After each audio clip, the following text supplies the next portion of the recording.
on this episode of the WildFed podcast. I've never seen the world in the state that it's in right now. I cannot believe what human beings have become or are becoming or pretending to become. As people start spending more and more time in those digital environments, they're thinking when you hunt, fish, forage is so destructive to nature, but they don't see that their lack of connection to nature is far more destructive to it. I'm terrified that the woods and the water are going to have zero value. I can hold a brook trout. This is so amazing to me. Is it because I'm an idiot? The smart people need the metaverse. But there is ways that human beings can live in a better harmony with each other in the natural world, and I want that, but I want it to be from the bottom up, not issued from the top down. And if something happens to me and we both lose our lives, that's how it goes. We are not super beings. We are not robots. We are fragile systems. We are animals. Episode 170 of the WildFed podcast, Agents of Dystopia with Donnie Vincent, is brought to you by Surthrival. Right now, it's Surthrival's annual colostrum sale. This is our biggest sales event of the year and our clients' most favorite. All colostrum products are 20% off until March 15th with the coupon code OPTIMIZE. I use a third of a cup of colostrum daily in my blended drinks, and I have for years. I consider it one of the most sophisticated nutritional supplements in existence for its ability to improve the immune system, restore the lining of the gut, improve lean muscle mass, repair tissue, and so much more.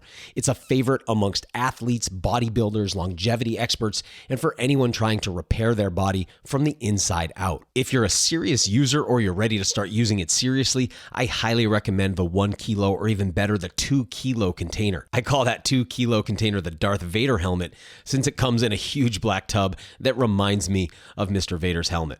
Also, give a try to our naturally flavored colostrum powders as well. Chocolate with real cacao, vanilla with real vanilla bean extract, and strawberry with real strawberry juice. These aren't the fake flavors you're so used to in most supplements today. Go to surthrival.com to see the entire lineup of health promoting supplements and use the coupon code OPTIMIZE for 20% off all colostrum products. Surthrival. Why just survive when you can thrive? Do you need an antidote to the metaverse?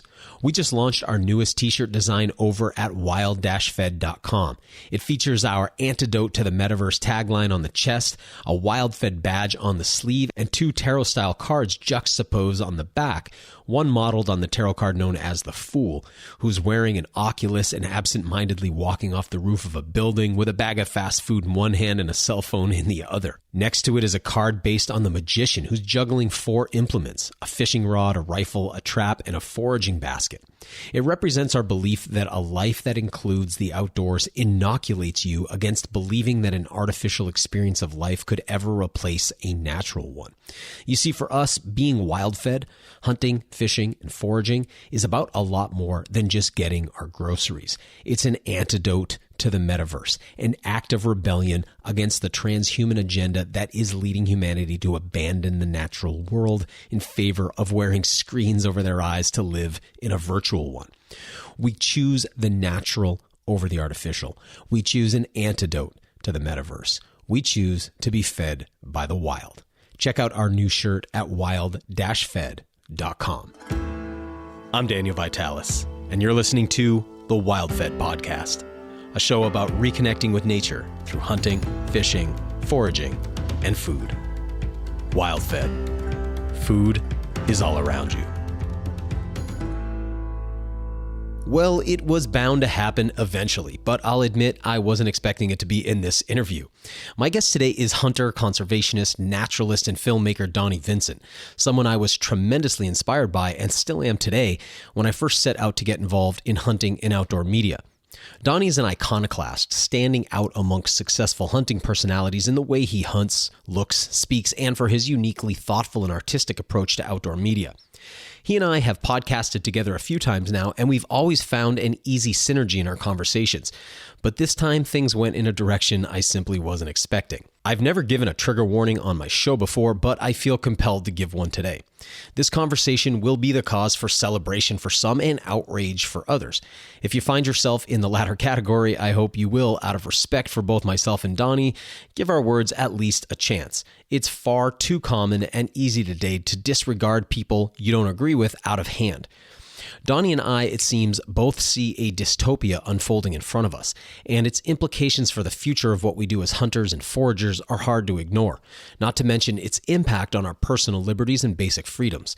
That said, it was refreshing to be honest and forthright about topics I've danced around for years, since it's felt rather stifling to remain silent. But I did because these things weren't really part of the brand or the focus of this podcast. That's why it's ironic that as we approach the final episodes of this show, it would come up in this way. So in this interview, Donnie and I will be talking at length about things you're not really supposed to talk about publicly. I suspect many of you will feel similarly, but of course, some of you will feel very differently. If you disagree, I do hope that in the spirit of dialectic, you'll support our inherent right to have this conversation and to understand how challenging it's been to feel like we haven't been able to for years. So when I promised last week that this week's guest would express some really different ideas than last week's, now you'll see what I mean. Here goes. This is my most recent conversation with Donnie Vincent. Donnie Vincent, welcome to the show. Hey man, thank you for having me again. It's so gracious of you to extend the offer for me to come on again. Oh, come on. Thank you so much for your patience with all the audio mishaps getting started here. Yeah. And now I actually, because we've switched to Zoom, I get to see you, which is cool. So good to see you, my friend. I've been so curious. I've been curious about that mountain lion. I see it hanging in the back there, but that's the one I've seen you post about in the past, huh? Yeah. Yep. The one that I carried on my back. Yeah. Yeah. So cool. So cool. I wasn't sure what to do with it. I like to do, I'm not a huge guy of taxidermy, but I really love the idea of kind of how the frontiersmen did it. You know, they saved their skins because it would be a potential tool someday, you know, and they saved their skins because they could pick it up and hold it and look at it and feel the claws, and, you know, same with the skulls and the horns and antlers. I just think I appreciate taxidermy. When I see good taxidermy, it stops me in my tracks, but I just like the kind of frontiersman type taxidermy, if you will. I'm the same. I really like doing Euro mounts. I do them usually myself. And then hides. Yeah. One thing I've learned maybe is useful to the listeners too, at least with my bears, is some guys I've sent them out with, I get them back and they come back as a taxidermy tan. And sometimes I get them as, I think, what they call a garment tan. Like that one looks like a garment tan, which is soft. And for people listening, I'm the mountain lions hanging there up on the rafters in the cabin there. It just looks beautiful. So yeah, it's fun. And then I've only done this a couple of times, but it was really cool. But I have a 7-year-old little boy, and sometimes I'll send him to school. You know, I'll line it up with his teachers and stuff, but I'll send him to school with grizzly bear hides and black bear hides and moose antlers and elk antlers and sheep horns, and the mountain lion, just let the kids be like, this is the design of a mountain lion, right? This is the design of a grizzly bear, and this is, you know, and yeah. And they're friendly to that at your school, his school there. Oh yeah, big time for sure. That's awesome. Where are you guys? Northwest Wisconsin. I'm closer to Minneapolis than I am anything in Wisconsin other than the small town that I'm in, but Northwest Wisconsin. I had a really fun time out in Wisconsin this year. I've got a friend, Sam Thayer, who's kind of probably the most renowned forager in the country, if not world, is out there. And so we were out, can't think of the name of the town he was in, but we were near Menominee. That's not area. Far away at all. Yeah, had a really great time out there. And then I'm a kind of a fledgling CrossFitter, so the games happen, so everything kind of starts today and kicks off. So you guys host that out there as well. But you were in Maine not long ago with Hal, huh?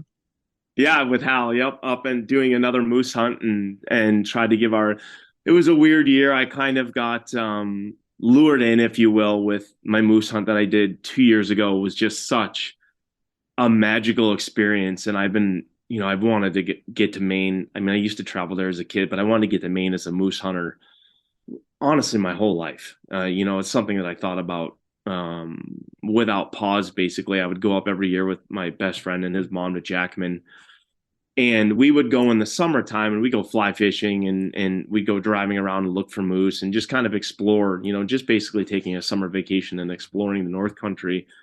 But in the lodge that we stayed at, the gentleman would have the Polaroids from last year's hunting season.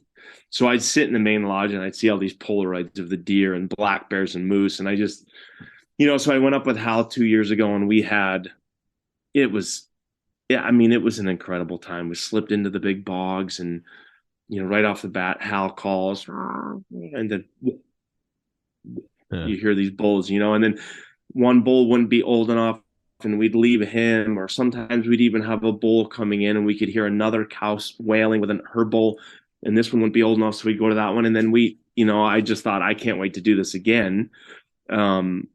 But I went up there again, and it was quiet as a mouse this year. There was just Oh absolutely yeah. nothing going on. Yeah, it was dreadfully quiet. I shot a young bull on the last afternoon of the last day, just to Okay. basically.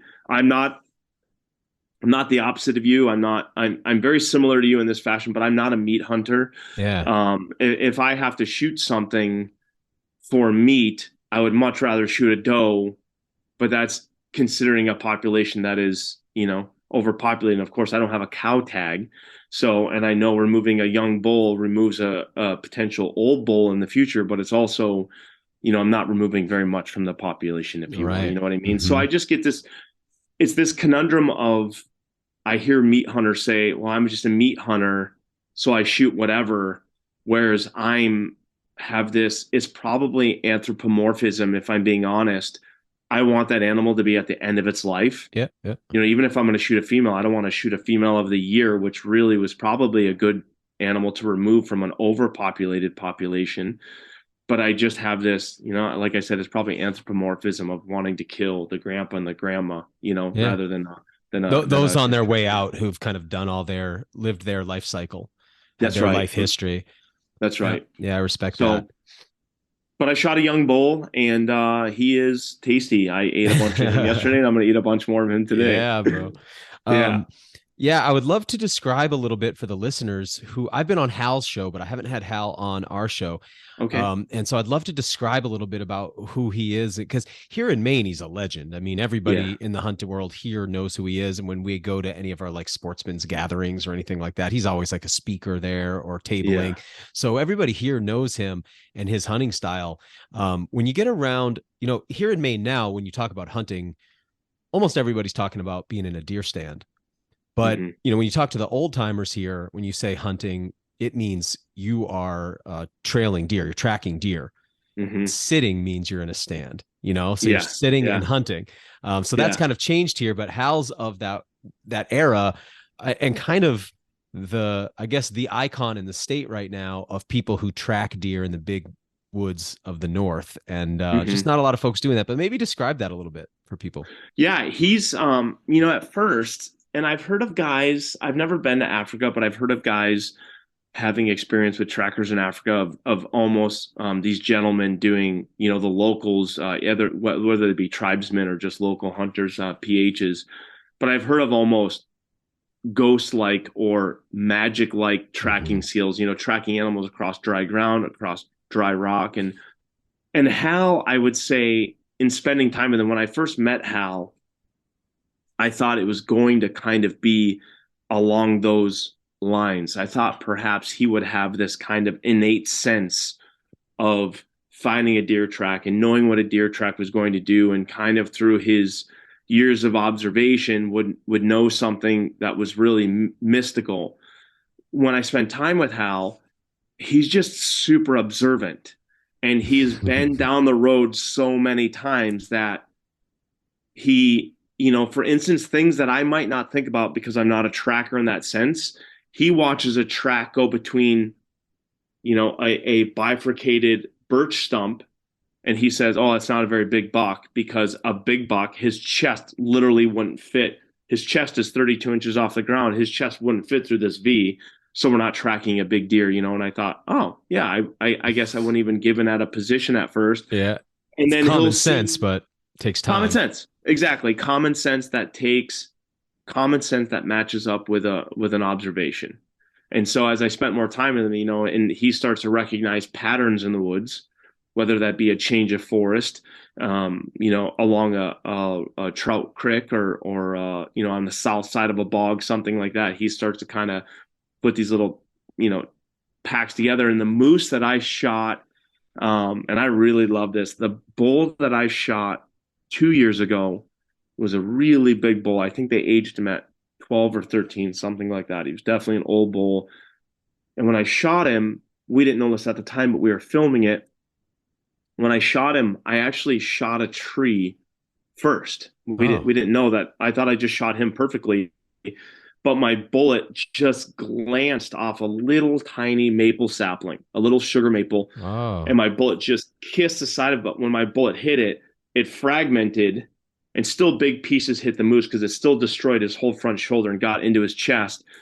But we didn't realize why he wasn't going down really fast. He ran, he turned, this bull whirled, ran down the hill. I worked the bolt on my gun and shot him again as he was and running the away. range must have been fairly close. It's usually And pretty it was tight in there. 45 yards, something like that, which Yeah, is probably why I was looking right past that little sapling like yeah. you would a chain link fence, if you will, right? I was so focused on the moose, I made a hunter's error in kind of disregarding these little saplings, if you will, and just took my shot. Guys that take shots in the woods like that, woodsmen that take shots in such a manner, sometimes you glance off a tree. It's just the nature of the beast if you're in thick cover. And but it was really a pleasure to watch Hal track that bull. Oh, So wow. he instantly, in fact, far too fast for my liking. He wanted to get on the moose right away. And I said, hold on, Hal. I said, I'm pretty sure I hit him again as he was going down the hill. Let's just give him a minute. And I don't even think he heard me. I don't even think he was close enough. I don't even think Yeah. he was. And he just started walking down the hill, um, and we started tracking. And, every, we both contributed. Hal was definitely the main tracker. We both contributed to the information.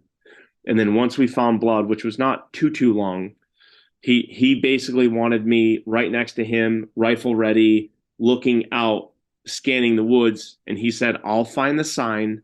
You and the one time that we had a disagreement, it was really cool. He found this log that was disturbed, and he said, "This is your moose, and he's injured worse than I thought." And I was thinking to myself, how there's multiple bulls in here. Hmm. There's receptive cows in here. There are a couple of calves in here.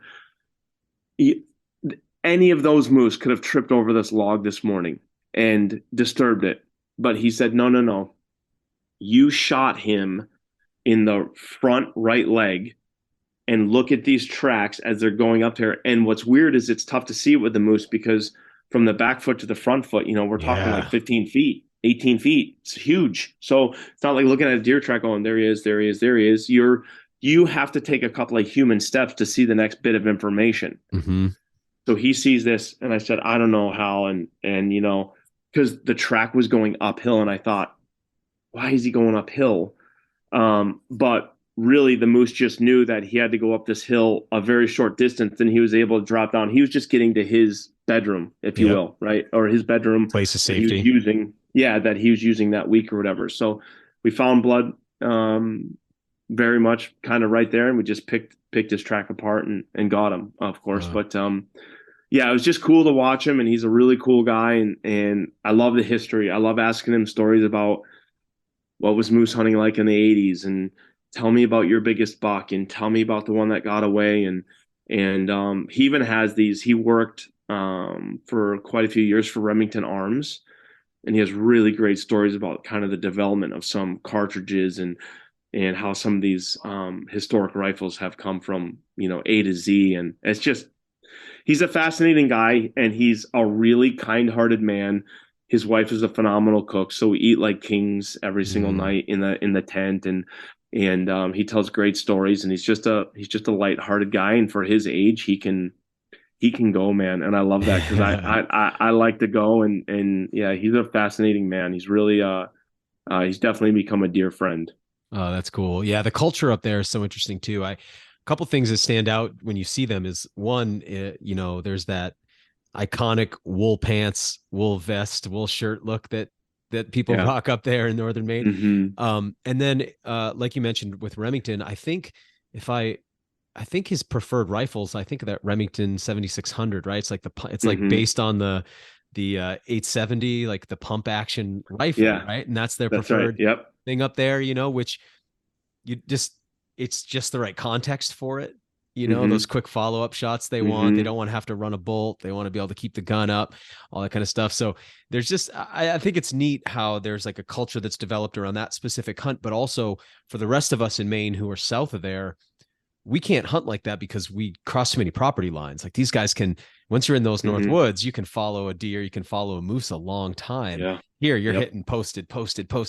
So I guess why I'm bringing that up too is because there's that interesting dichotomy of it's really easy to say like people are getting stupider, people are losing the ability to focus, people are, and tracking obviously is what you said, observation, and you do see kind of a loss of people's ability to do that as we get more and more stimulated by technology. Yeah. But part of it's Yeah. also because, so that's part of the reason, but a big part of it is just we don't have that kind of contiguous land access Mm-hmm. in most places anymore. So that style of hunting's dropped out too. And so, yeah, just kind of curious how that felt for you too. Well, I guess you go to a lot of places, Alaska being one of them, where you're not dealing with that constant, you know, border issue too, huh?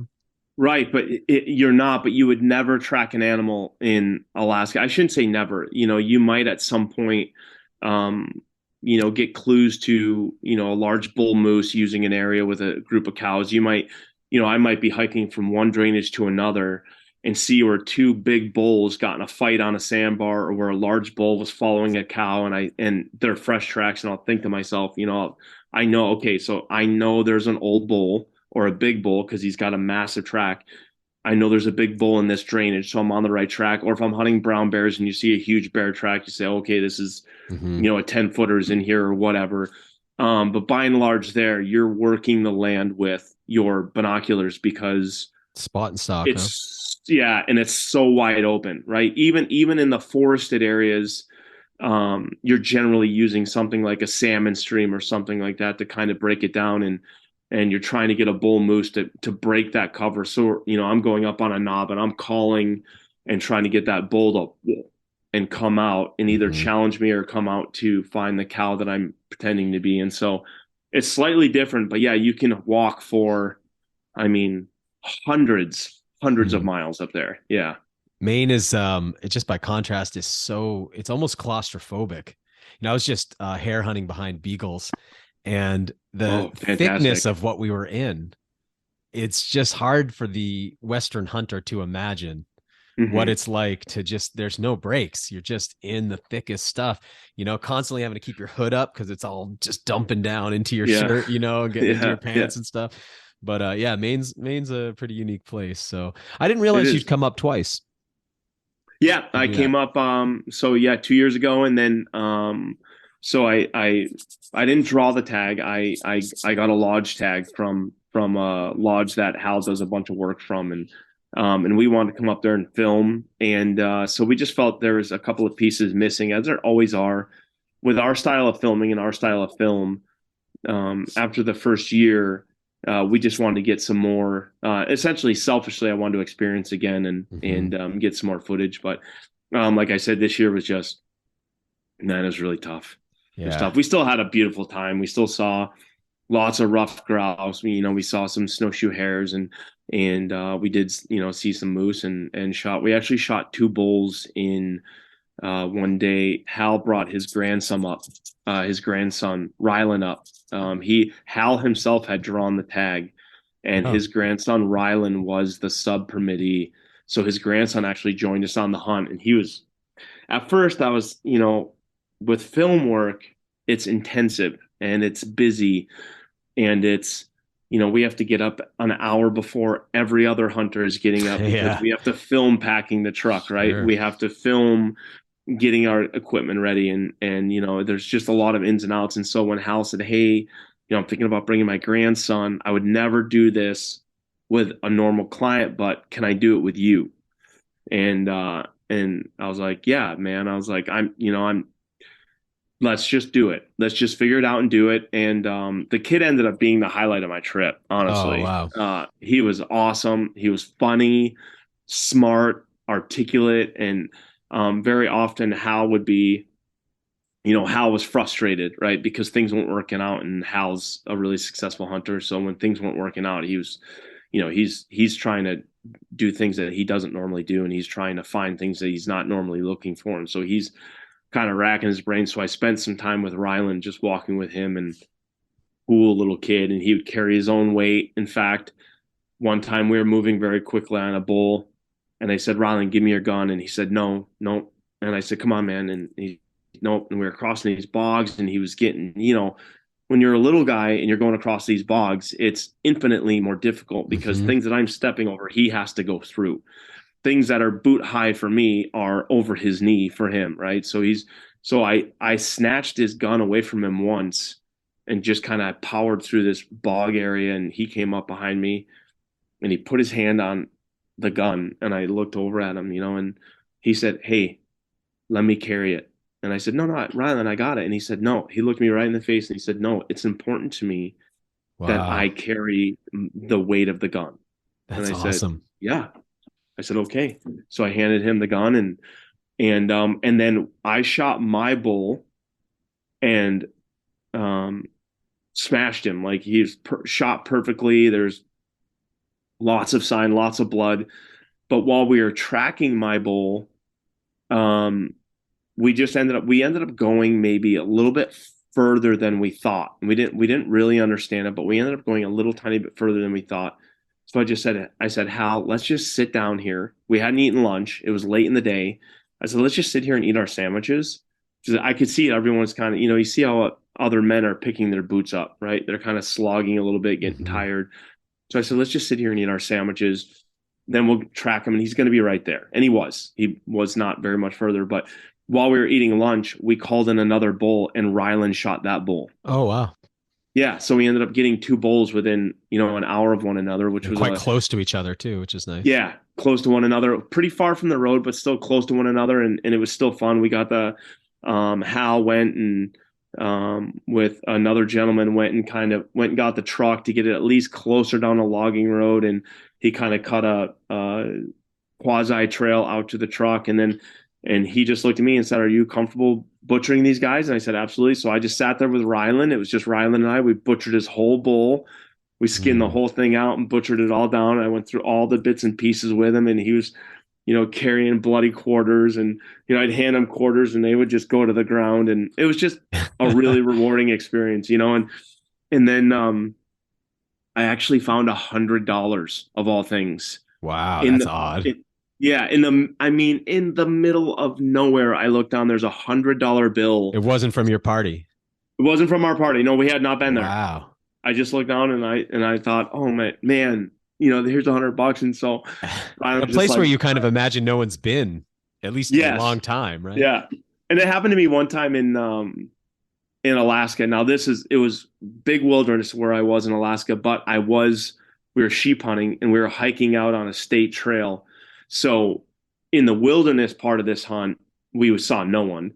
But as we started coming out, you'd see a trickle of people. So clearly somebody dropped their money and it blew way down into this mountain valley. But a buddy of mine and I were walking out with very heavy packs full of sheep meat. And we were talking the whole time as we were hiking out, we were talking the whole time about we were going to go get a pizza in town before we were going to, just to right. And as we were hiking, I looked down. The other guy's name is Frank Harris. He's a biologist in Alaska, and I found this money and I picked it up and I go, Frank, pizza money. And he said, money. You gotta be kidding me. You gotta be kidding me. But yeah, so it was awesome. Rylan was awesome. It was really rewarding to hunt with him. That's cool. Yeah, he seems like a go-getter too, from what you're saying. It's really awesome to see. Again, just kind of given the state of the world right now, it's so awesome when you're around the young kids that you're like, oh, okay, there's hope in kids like that. You're like, all right, kids who have it together. It's man, I'm awesome. I wasn't sure what we were going to talk about. Obviously, we're going to talk about nature and wild things and things that you and I both cherish, but I actually had some wicked thoughts last night. I've been reading a lot and listening a lot, and I've never seen the world in the state that it's in right now. Even thinking back, and of course I wasn't alive, but even thinking back to the Great Depression, even thinking back to World War I, even the Civil War and World War II, Vietnam, I feel like the United States is in more trouble right now than at any of those other times. And all of those other times seemed to, at least in the history books, make sense. It seemed to as horrific as war is, it seemed to, okay, we had to do something about the Nazis. We had to do something about Pearl Harbor. We had to do something about the Viet Cong. We had our own contentions within our country, and I cannot believe what human beings have become or are becoming or pretending to become. It blows my mind what people, I don't know, it really worries me. Yeah, brother. We'll get right back to the show in a moment, but first, I'm proud and excited to share that WildFed Season 3 is now airing on Outdoor Channel Monday nights at 7:30 p.m. Eastern as part of their Taste of the Wild block. This is our biggest and best season yet, with adventures ranging from coastal Maine all the way to tropical Hawaii.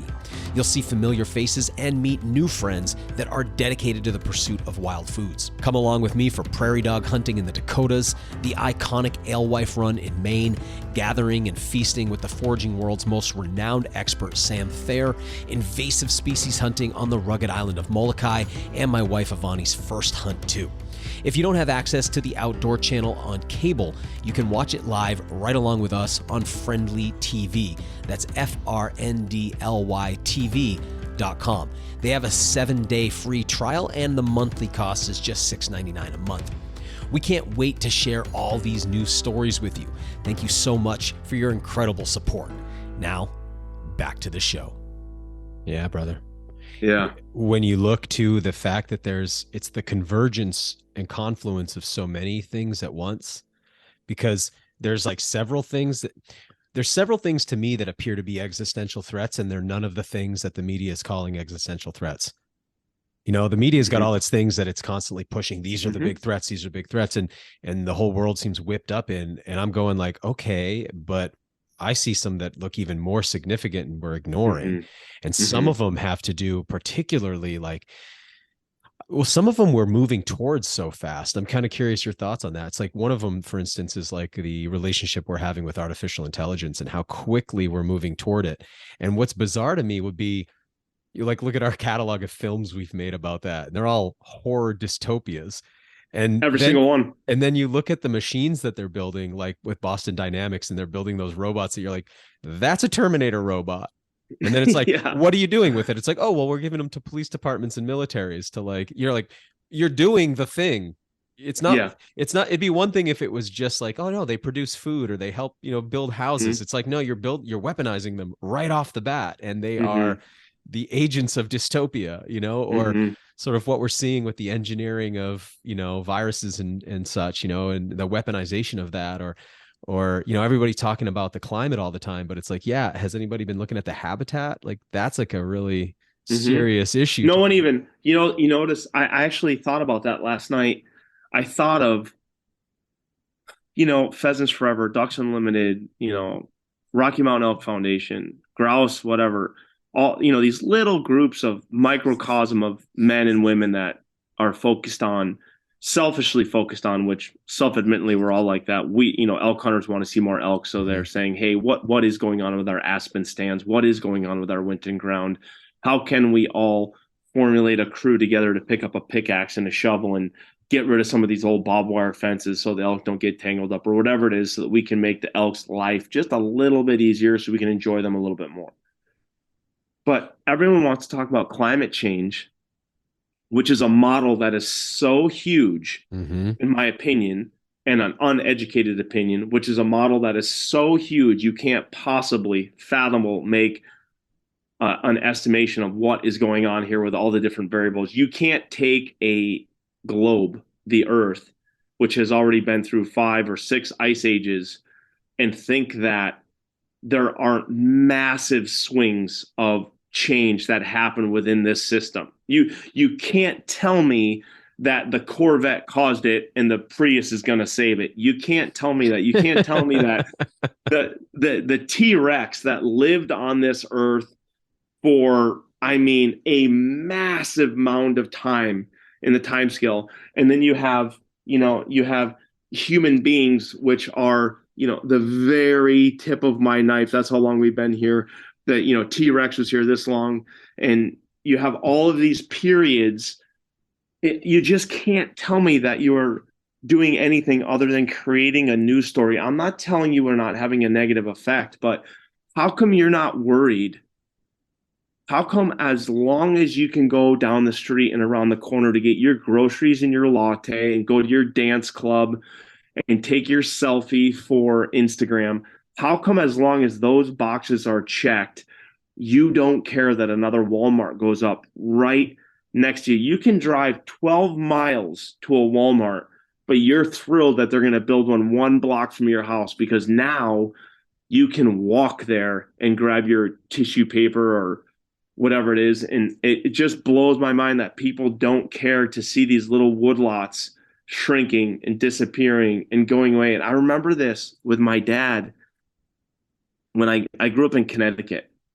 And so we would drive in Connecticut, and I forget what it was, but there was a big mall. There was a big mall area. And even back then, I was born in 1974, so let's just call it mid-'80s.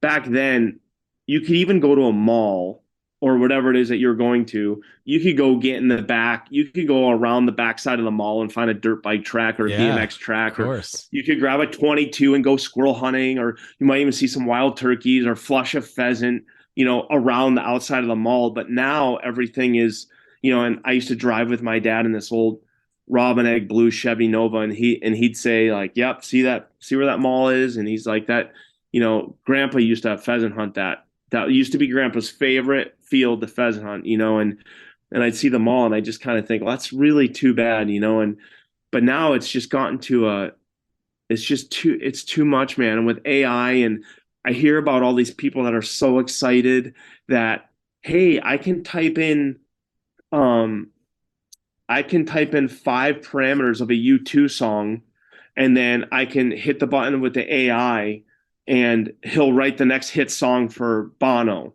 and within 4 seconds write the next hit song and actually do it in the voice of, this musician or in the voice of this author. And I'm not afraid of change, but I'm terrified of where this world is going. I'm terrified that the woods and the water are going to have zero value, no value whatsoever, and that people are just going to keep trending towards, as long as I have my comforts, as long as I have my entertainment, I'm going to be, everything is going to be just fine. And I see everything, man, like everything I was watching a guy last night. I picked a friend of mine up at the airport last night, and I was just watching all these people come out of the airport and watching how many of them were grossly obese. And I mean grossly obese. Like, if I was in a war and any of these people were my opposition, I don't even know if I would break stride as I was going past them. I would just, you're not as a bear hunter, you're looking at them, you're like, okay, I could render like 3 gallons of fat off that person. Not to mention, yes. And then they're all lighting up, whether it be real cigarettes or vaping. Almost, now, I was in a certain section, but I would say 80% of the people that came out was the first thing that they did. And then the other 20% went the other direction. But and then tons of them came out and were just instantly taking selfies, right? And I'm sure it's because they were coming from someplace warm or different, and they, it was cold last night, so they could see their breath. It was like maybe 15 or 18 degrees. They could see their breath. They're taking selfies, and I just thought everything. And I keep thinking about that selfie. So I'm looking at the whole scene. I see the guy hiding his cigarette. He's taking a selfie of the smoke coming out of his mouth. And I just wonder what his text is going to be. I wonder what he's selling that day. And I just think to myself, I don't know. I'm really quite worried about the nature of where we're headed, especially as we go towards this idea of a metaverse where people are, we're somehow I'm amazed at how long it's taken for true VR and augmented reality stuff to roll out. Cause I'm sure you remember, I think I was born 78. So we're not too far apart. You remember the Lawnmower Man movie growing up? I do. And it was like, I remember being like, oh, this virtual reality thing's right around the corner. And that's got to be 25 years ago now. Mm-hmm. And it's come pretty slow, but now here we are. It's like, it's getting ready to start creeping in. And as people start spending more and more time in those digital environments, their connection to natural environments will be so significantly lessened, even compared to what you're talking about now. Because right now, that's a huge issue. And I think one of the things that can be really frustrating is when you hunt, fish, forage, do any of those kind of things, or just even anything in nature, but particularly those things, they get frowned upon by those who see themselves as environmentalists, like anything extractive. And so they're thinking, oh, what we're doing is so destructive to nature, but they don't see that their lack of connection to nature is far more destructive to it. You know, so I mean, because there's all those things we're always saying, like, hey, you don't understand, we pay more for conservation, and we, you know, all those kind of things that hunters say. But bigger picture, it's like, hey, just knowing what an aspen is, or a spruce, or a pine, or a grouse, or a brook trout, it's like just having those relationships to those species means that there's some amount that I care about what happens to them. But if I don't know what any of those are, and I just know where Snoop Dogg lives in the metaverse, all of a sudden this stuff can be burned down, clear cut, removed, built upon, and I won't not only not care, but won't even know, because I'm not in that world anymore. And the other thing I want to say on what you're saying is so interesting is just how quickly we're creating our own obsolescence. It's like, you don't want musicians to make the music. You want to hear what computers make as they pretend to be people. What about the people? Like, what do you want people to do? Just sit around and get fat and obsolete? What's the point of this, you know? And I heard somebody yesterday saying that they were just making a potential point that potentially we'll start reading books written by people over books written by the AI. The book that will be written by the AI will be flawless. And have a perfect story, perfect ending, perfect climax. But the book written by the people will be flawed. So this person was saying potentially we'll seek out what is flawed. Because we'll know it was human touched over what was done with AI. And so here are a couple of my curiosities. I was thinking, I think about this stuff nonstop. So one question for you, and it's maybe too complex a question to ask, but do you ever think, I wonder this about myself, do you ever think that being a hunter or a fisherman or a forager or even a gardener, that these are things to do, if you will? I don't want to call them a hobby, but are these things to do for the stupid? And what I mean by that is I am so easily entertained, Daniel. You can't even fathom how easily I am entertained. I can go for a walk today and I see bald eagles. I see probably, honestly, 25 bald eagles a day. Okay, I snowshoe almost every day, or just go for a walk almost every day, or go try to find something, go fat tire biking every day, something. And there's one right now that is probably a half mile from my house. There's a dead deer hit by a car, and there's two bald eagles on it. I see them all the time. And whether it be that, or in the spring, I'll be hunting turkeys and an American goldfinch will land on a mullen, or I'll hear, right now, the swans are all going to the river right now. So you just hear them. I heard them last night, and I thought to myself, what an unbelievable 10 seconds I just had. I was walking up a frozen river, and I heard swans go over, and they're just, haw, haw, a deep haw.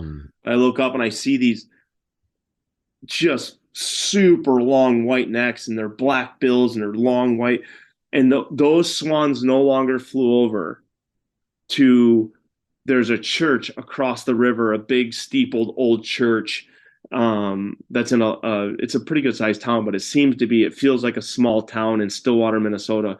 Just started ringing the church bells for the hour. And I just thought to myself, and I'm looking up at the stars, and I just thought that, this is absolutely incredible. And so I just wonder, I was listening to a podcast the other day, and one of the guys on the podcast was a fisherman, and the other guy was saying, I don't get it. I don't get why, who cares?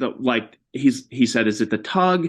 Is it? And the guy's like, no, man, it's not any of it, and for me, maybe the biggest reason that I fish is to hold the fish. I want to see this pike or pickerel or walleye, coho salmon. I want to see his colors. I want to see his gills flaring. I want to hold him just below the surface and watch the iridescence and the water roll off him. And I either want to let him go or I'm going to take out my knife and I'm going to detach his spinal cord and he's going to get tossed onto the bank and we're going to have him over a fire later. But maybe the biggest reason is to see him. That might be my biggest reason. I think to myself, is it because I'm an idiot that this is so amazing to me, yet the smart people need the metaverse. The smart people need a high power computer. The smart people need Tour of Duty or video games, or the ones with true intellect are chasing these multiple faceted engagements. But I can hold a brook trout and be probably 10 times happier than you playing the most complex war platform there is available to kids today on PlayStation. Yeah. And that's a real question for me. And then my second part of that question is, as the metaverse grows, are they going to start leaving us alone? I was trying to find a silver lining. Are they going to start leaving us alone? Are all the people going to find their physical sustenance in this fake cerebral world? So much so that the stores are going to stop popping up. The towns are going to stop popping up because I'm having food, sex, clothing, cars in this fake world. So now guys like you and I can really honestly go out and buy a 1969 Chevelle for whatever we want and drive down the road going 100 because no one else is on the road. Yeah. Or we can go get in our old rusty pickup and grab our bows and go into this abandoned woodlot and actually go and hunt because people are consumed within their computers. Do you think that's a thing?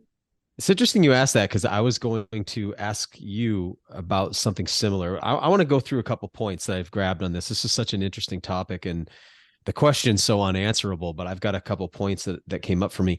One is that I think a lot about domestication and how it works. And I think that we make a mistake because we forget that we're domesticated, that there has been and still are some, there's that island off of India that we just can't go see those people there. And every time we try, they kill the people. I don't know if you've seen that. They're still in the Stone Age hunter-gatherers there. Yeah. That still exists, but that was the world for a long time. And those are wild humans. And now we're these hyper-domesticated humans. So when you look at domestication of dogs, for instance, you see that dogs get bred for different jobs. And so you got all these different 500 or so different breeds, and the dogs are compelled to do what they were bred for.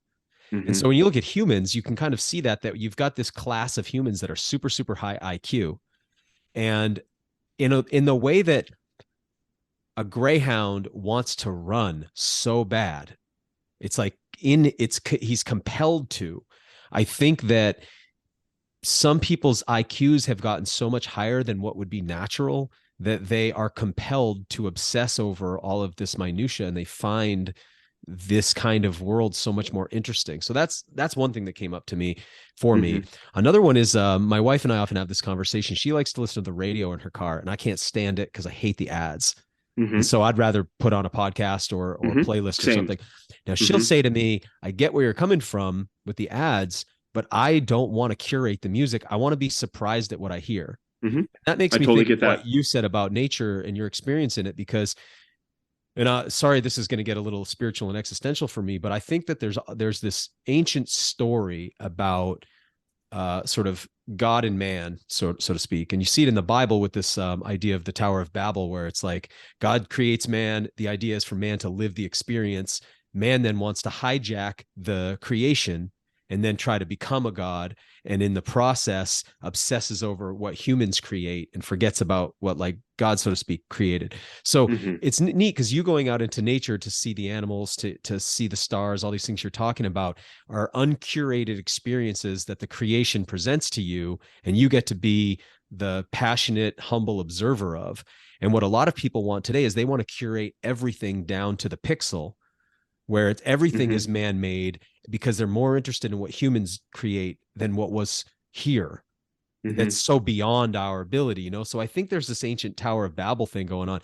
Then what you just last were talking about brings me to kind of the movie The Hunger Games, Oh. where, you know, Katniss is having to sneak out into these areas of wilderness to hunt, but she's not actually supposed to. And when Mm-hmm. I look at what the kind of globalists are doing and what, you know, the World Economic Forum and these characters are kind of who used to be doing this stuff in the shadows, but now kind of just speak it outright. Like, we want you in smart cities. We want you eating 3D Yeah. printed food. You know, it's all going to be insect based or a couple of GMO crops. And I'm wondering, and I think one of the questions I was going to ask you today is how long will hunt? Like, I'm amazed that hunting is still something we're able to even do. Mm-hmm. Like, it's amazing to me we still have these opportunities, but I can't imagine these folks who want to regulate everything down to the cow fart are going to be okay with you taking a grizzly Mm-hmm. bear in 20 years from now. You know what I'm Mm-hmm. saying? So Mm-hmm. so I love what you just said. Will people be so preoccupied, but will you go out and you can't sneak out with your bow because the Terminator robots and the drones are tracking you or watching your thermal signature, and we're having to figure out ways to go do these things. And what's interesting is doing them is, to me, communing with whatever the higher intelligence is. I've said this so many times, but I feel like the saddest thing to me is believing that the human mind is the most intelligent force in the universe. That people Mm-hmm. think that freaks me out, because I look at the Mm-hmm. stars, I look at these galaxies that we're now able to take pictures of, and I go like, whatever's at work here is so beyond the human mind. Mm-hmm. But the average kind of scientific atheist type character thinks the human mind is the highest form of intelligence on the in the universe. And Mm-hmm. that hubris to me leads to utter downfall and destruction. And that's what I kind of Mm-hmm. think we're seeing is we've gotten to this place where nobody submits to any kind of higher power, whether that's God, nature, whatever Mm-hmm. your thing is. And so that leaves humans. And that's what we always see in the communist nations whenever they've risen up, is they Mm-hmm. banish religion. And so the highest power is the state or the Mm-hmm. scientific mind. And that always leads to utter chaos and destruction. And yet it's like we're going to do it again, but we're going to do it globally this time instead of Yeah. one pocket of countries. Yeah. And it's really unbecoming, and it's really gross to think about, because it's going to end up boiling down to, for me, it's just, I don't want to say it's going to boil down to war, but who is going to, a big subset of people will go for this. Even the big tough ones sometimes, if Mm-hmm. the state says, hey, deer hunting's over with, you're done. There might be these guys that are, they kind of beat their chest and say, oh no, I'm going to put my foot down. Mola But really, Labe, come and take it. that's right. When push comes to shove, it's going to go away. But there are going to be a subset of people, I think, that are just not going to let these things Mm-hmm. fall victim to the government, and there's going to be some subset of us that have not enough to lose Yep. to extend ourselves into what may be frowned upon or illegal or whatever it is. And I'm just really curious as to when in growing up, I believed in government, and when I was a little kid, like, I can remember my parents voting for the president of the United States, and there wasn't, in my opinion, there wasn't a bad option back then. I could just see my parents kind of talking about the issues and talking about this and that, and our police, and I'm not talking about police brutality or whatever.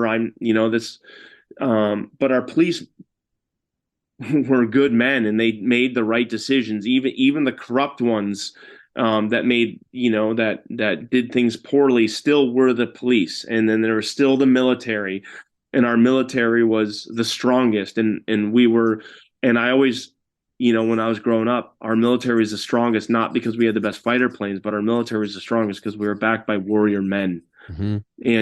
And so just all of these things that I'm seeing starting to kind of shrink and lose some of their gusto, and I'm finding more of an empty bucket or a half empty bucket than I am of a full robust bucket. And that's one of the things that I'm kind of noticing playing out here is, whether you're a Republican or a Democrat, on atheist or God fearing, you could find common ground because there was a foundation of which you didn't move past, and there's a foundation of which you didn't violate. And and from family structures to the police and crime to our military and being world defenders of our country, to our politicians providing the best we can for those that are poor and the rich.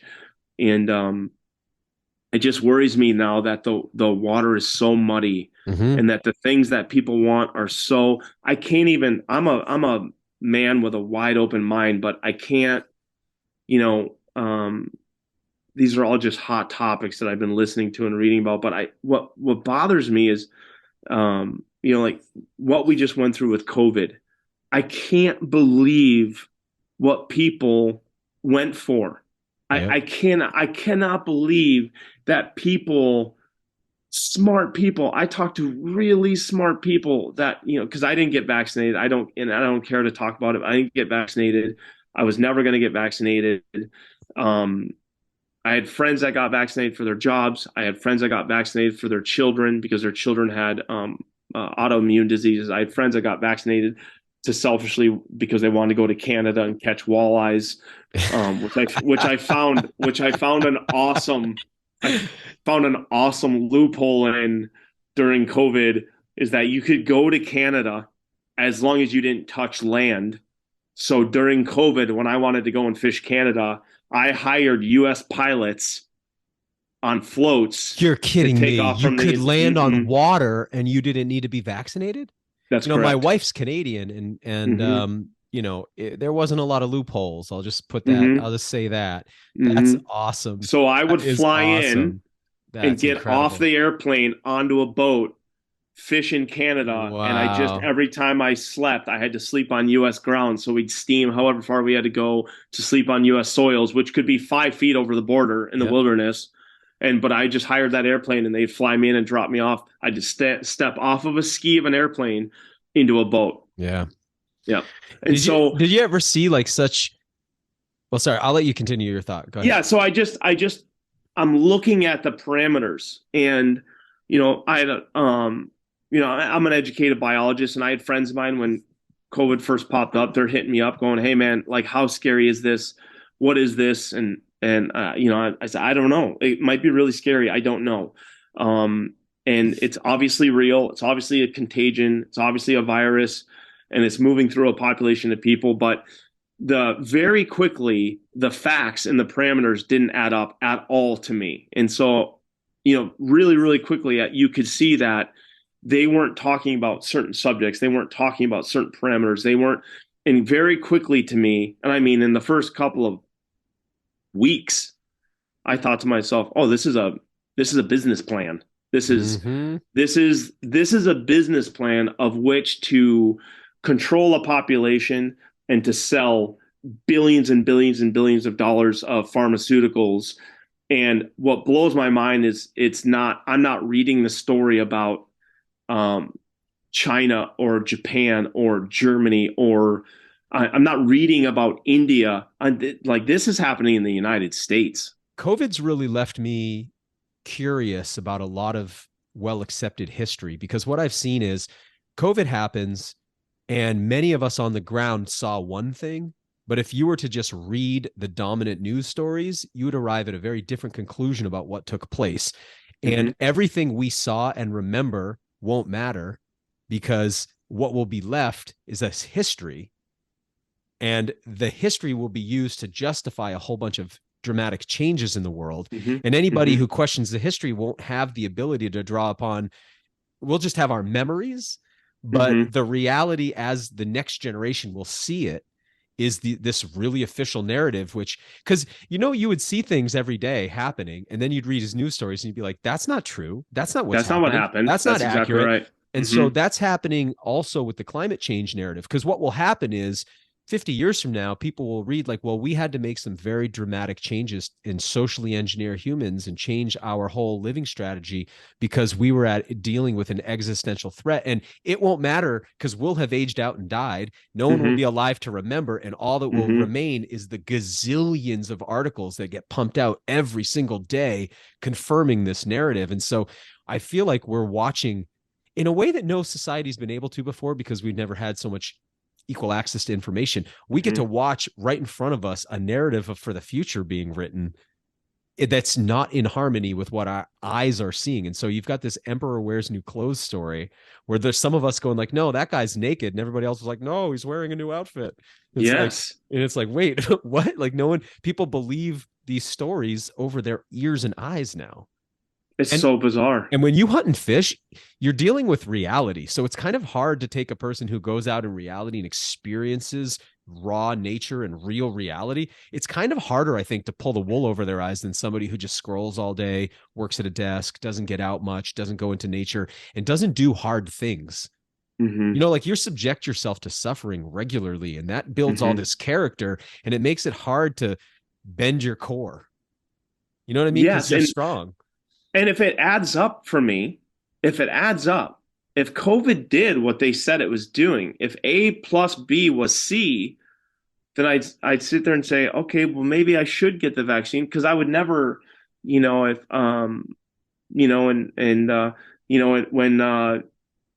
polio vaccine, when I'm sitting there in the doctor's office with my son and the doctor says, you want him to have the polio vaccine? Yes, absolutely. Absolutely. And then I remember I was sitting here with my son, and our doctor said, do you want him to have he's eligible for the COVID vaccine, and it's safe for kids. She said that to us, and he's safe for kids. And I looked at my son's mom, and I just said, and she looked at me and she said, I'm going to defer to you. And I said, they can't possibly know that it's safe. Right. The variant is called COVID-19. It had popped up. They engineered it and released it 12 months ago. And I said, they can't possibly know what this vaccine is going to do to human beings. We are a species that lives 100 years. They are injecting something into our DNA and into our systems, if you will, that is just taking a stronghold, a foothold in what we are and how we are cell dividing and how we are creating other humans and how our hearts are working, how our digestive tracts are working, our heart and lungs and our brains and our central nervous system. They are just, as soon as they press that plunger down, the clock starts. And, after a week, they have a small subset of data. Then there's a year, they have a tiny subset of data. 2 years, a slightly bigger, tiny subset of data. And they're telling you after 6, 7, 8 weeks that, hey, this is safe. You can't possibly know what effect it's going to have. And I love this. I have two parts of my life. One part is professionally. One part is that we film all this really cool, amazing documentary level wilderness, wildlife, hunting, fishing content that we release as Donnie Vincent films, which, we're very much we have so much content filmed. It's not even funny, but then I have another side of my life, which is a professional side as well, which we are filming and documenting a bunch of content and telling stories for commercial companies for us. So, the U.S. military might hire us to put together a piece for the U.S. military. Benelli shotguns and rifles might hire us to put together a piece for Benelli. And those projects take precedence over our documentations and documentaries because of the nature of how a company makes money. But recently, and I will not name his name, but I was able to interview one of the very highest ranking officials in the U.S. military, like very tippity top, way up there. Wow. And so this gentleman has he has the clearance that would be just below the president. And he's been in this role. He was in this role for quite some time.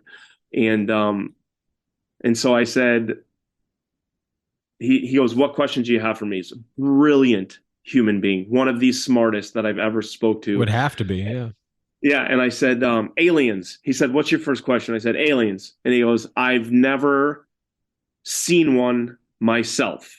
And I said, oh, okay. And then he said, I will tell you this. We have a room at the Pentagon that the label of the room is alien autopsy room. He goes, I think it's mostly a joke, but I'll also tell you that there are very few jokes at the Pentagon. So, and then I asked him about COVID. I just said, COVID, engineered in a lab and clinically released, or a natural virus. And he said, he pulled his glasses down. He goes, 100% engineered in a lab, 100% released. Yeah.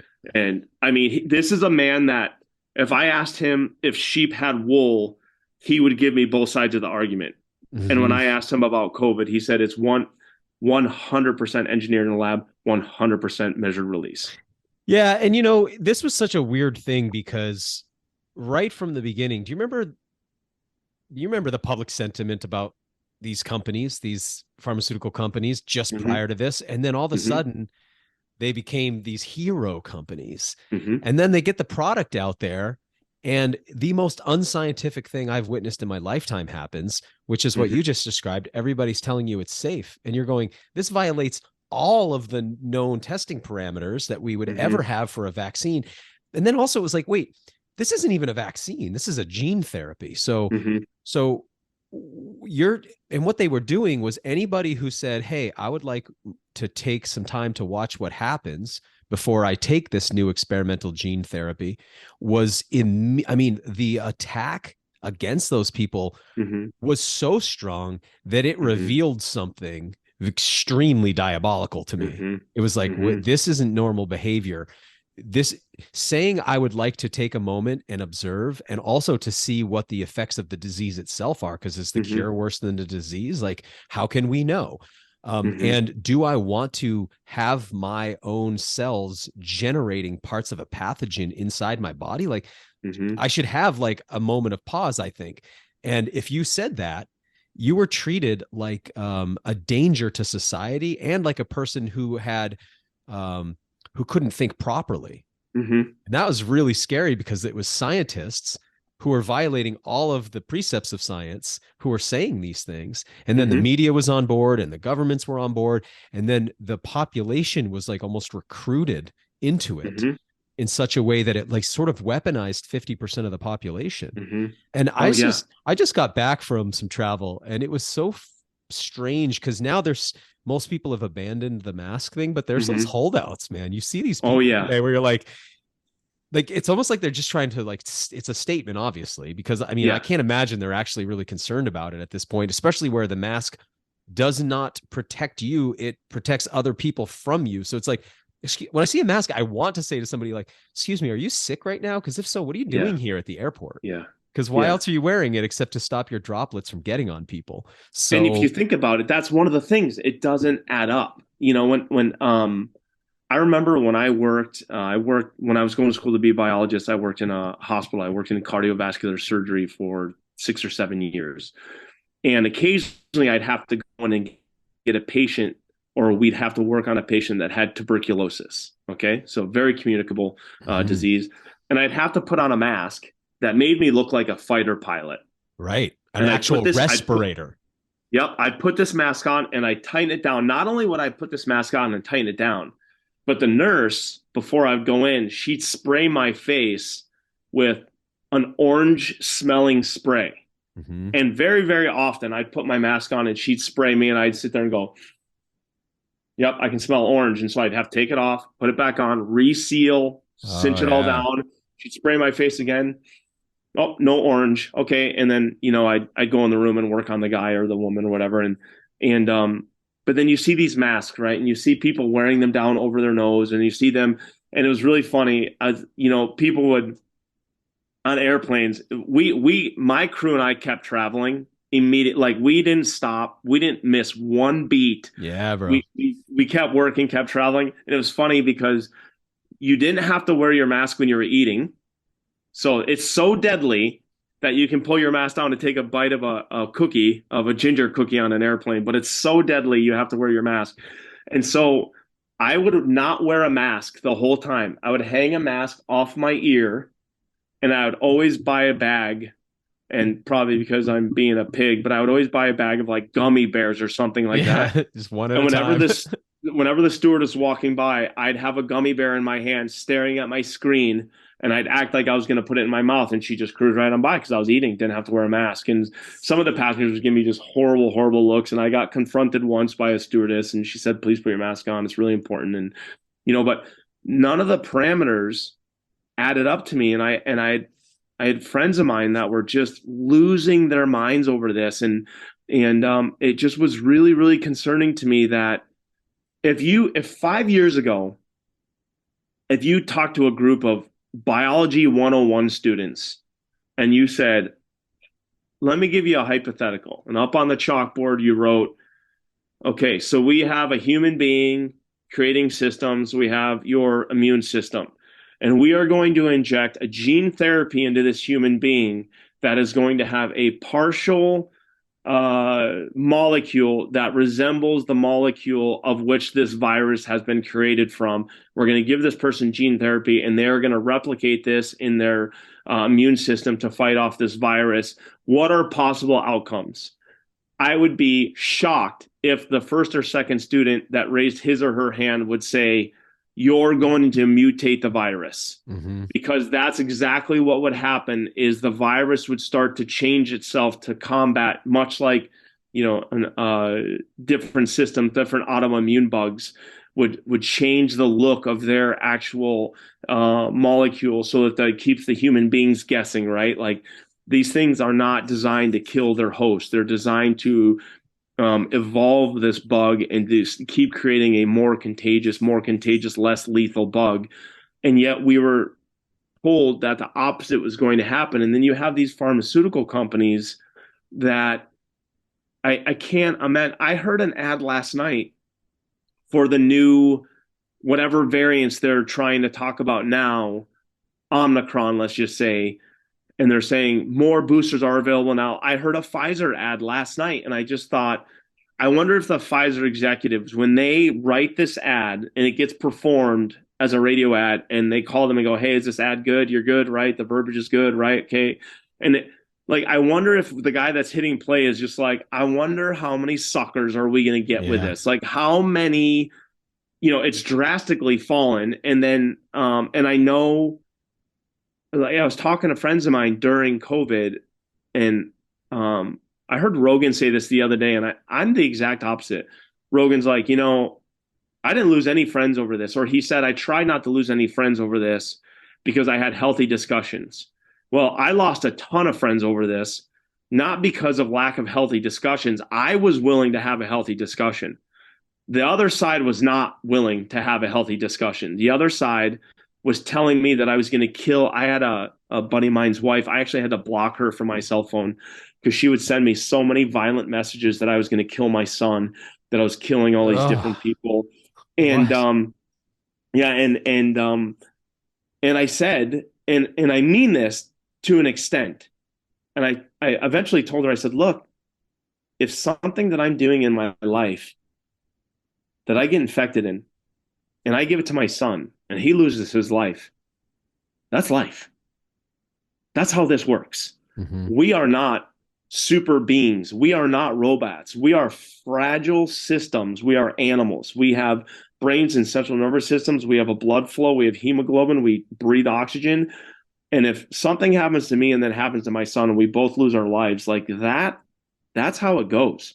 That's how life is lived. And putting ourselves in a bubble and putting ourselves away from all these other people is going to do the same thing in a different manner. It's still going to affect us. It's still going to take our lives. It's still going to diminish our immune system. It's still going to diminish our mental capacities. It's just going to do it in a different manner.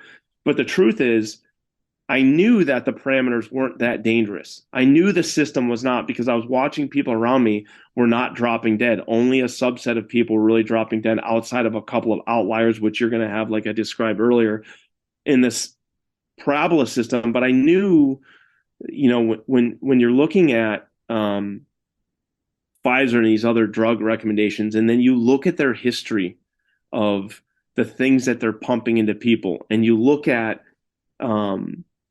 the effects that they can have. I heard an ad yesterday for another drug, and it said, and it's almost laughable if you take a second to listen to it, and this drug was to help with weight gain, okay?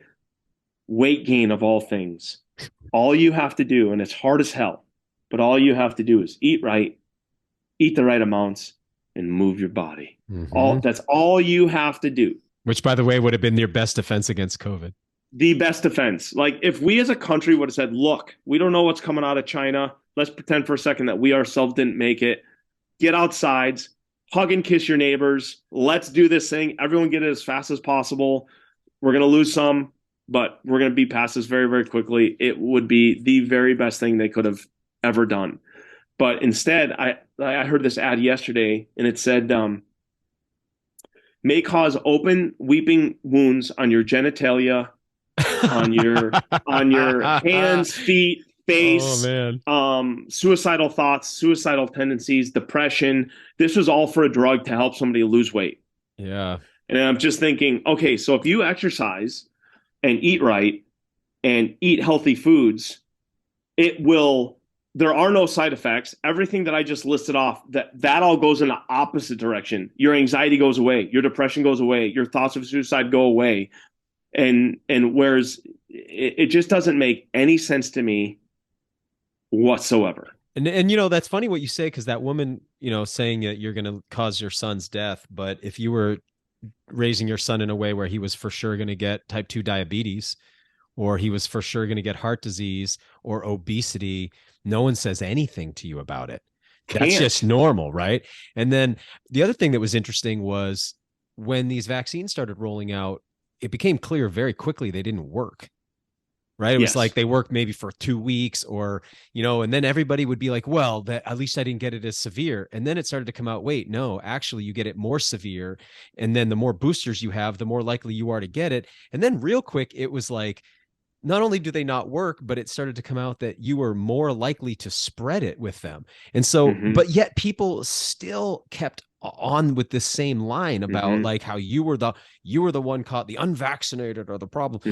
And then the other thing that has been really stunning about this, and again, I think this is the social engineering kind of side of it.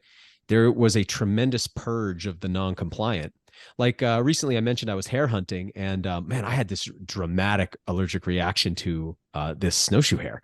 And my eye, you did? Yeah, it was crazy, and I've handled them before. I don't know why. This one snowshoe hare, my eye just blew up, and the whites of my eye started to crowd over my iris in a way that looked, at first I felt like, okay, I was wheezing a little, but I could tell it wasn't going to go too bad. And my buddy, my producer, who you just met, he was aching to hit me with his EpiPen because I got to hit him with one in Texas. So I, he had it ready to go, but I was like, no, it's okay. Then I saw my eye and everybody was like, ooh, you should probably go to the hospital. So we end the hunt for the day. I go to the hospital in Machias, northern down East Maine, fairly rural. And I get in there and I wait 2 hours. There's only like 3 or 4 people in there. I wait 2-3 hours in this ER. And eventually I'm like, I'm just going to leave. They were super nice, but they had a sign up that said, due to the COVID vaccine mandate requirement, we are short-staffed, which is like a way of saying people who are in the medical field who chose not to be vaccinated because they are scientifically and medically minded people, chose not to, were fired. Right. That's essentially what they're saying. And this happened throughout our police force, fire departments, military, nursing was heavily affected. And so we've just taken all of the people who could still observe this scientifically or who just had a dissenting opinion, and we fired them from all of these crucial, and that leaves behind all of the compliant folks. Right. So you actually like, that's truly engineering. It's kind of like, I spoke to a turkey biologist recently, and he was saying, yes, it's true. It turns out that the turkeys who gobble the loudest and the most get shot the most. And so don't be surprised if over these decades you start to notice less calls from the birds, because we're selecting for, you kill off that big natural selection, except in this case, it's almost like an artificial selection we're causing, right? So similarly, that's like an engineering. We're doing that. We've engineered a world where we've gotten out of our public health and safety departments we get rid of all of those people who go like, hey, this doesn't add up.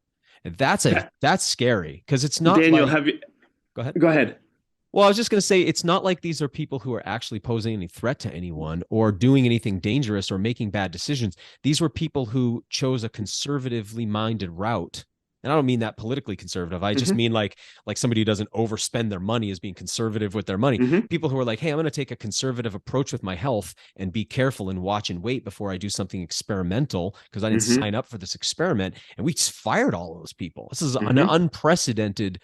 This is the kind of stuff, like you said before, that you would only have heard about in other nations with a much less liberty and freedom than we're used to. So kind of a scary thing we've just done to our country. or in a fictional book. It reminds me of I don't know. Have you ever seen a hypnotist? Yeah, actually. And I went through one of these in high school, and I don't pretend to know what it's like to be hypnotized, but this gentleman, he made all of us lock our fingers together, put them over our heads. Then he said something, and he's like, "I'm going to count to three. I'm going to snap my fingers. Pull your hands apart." And he did it, and he snapped his fingers, and I so badly wanted to be stuck, and I just was like, pull my hands apart. But my buddy next to me was like, "Hey, I can't pull my hands apart." And I was like, "Come on, pull them apart." And he's like, "I can't pull my hands apart." And I was like, "Come on." And he's like, and he's a super, super shy guy, super shy. And the hypnotist had him clucking like a chicken, had him trying to kiss the prettiest girl in the room, all these different things that, trust me, I know this guy, he would never, ever do, even for a show. And that's what we did. Yep. Wow. We went to the world and said, "Hey, here's a set of facts. Who believes it?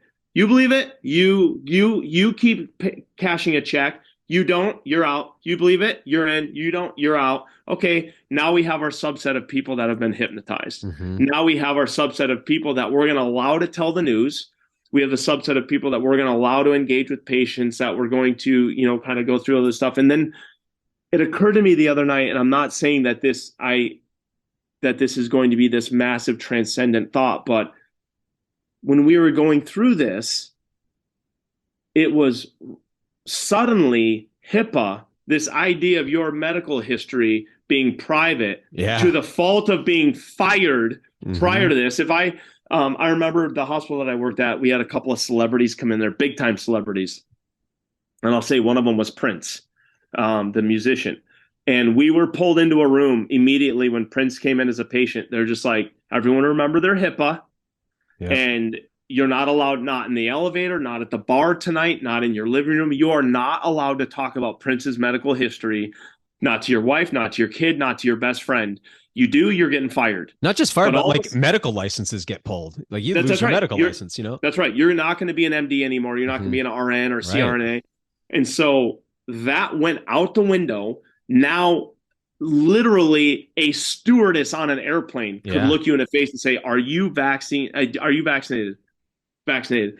And so what I thought about this the other night is that now, and I don't know the parameters around this. I honestly don't. It sounds like rumor. I honestly don't know what's going on here. But all of these sudden deaths that are happening now, all of these sudden cardiac events that are happening now, again, I don't know if any of this stuff is true. I have not, I do know, shockingly enough, I know 7 people in my life. In my inner circle, I know 7 people, 2 of them older.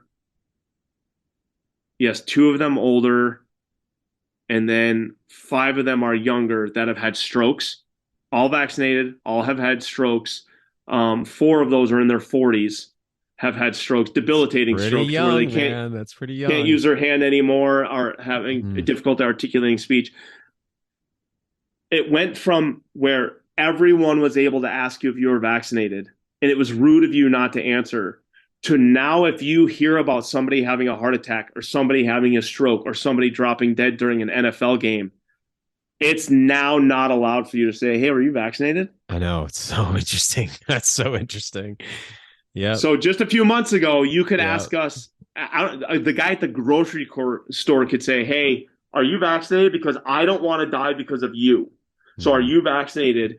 To now, on a national stage, during a national televised NFL game, a guy drops dead during the game after a little baby sissy hit. And now when they're interviewing him going, "Yeah, what do doctors say about your heart stopping?" And he says, "I'm pleading the fifth."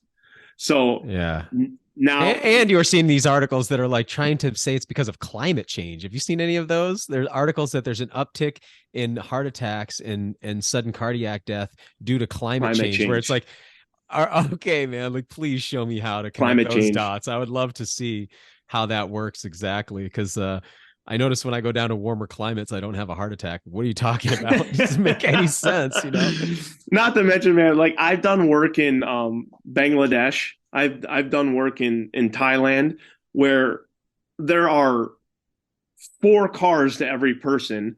Most of them are two strokes. Yeah.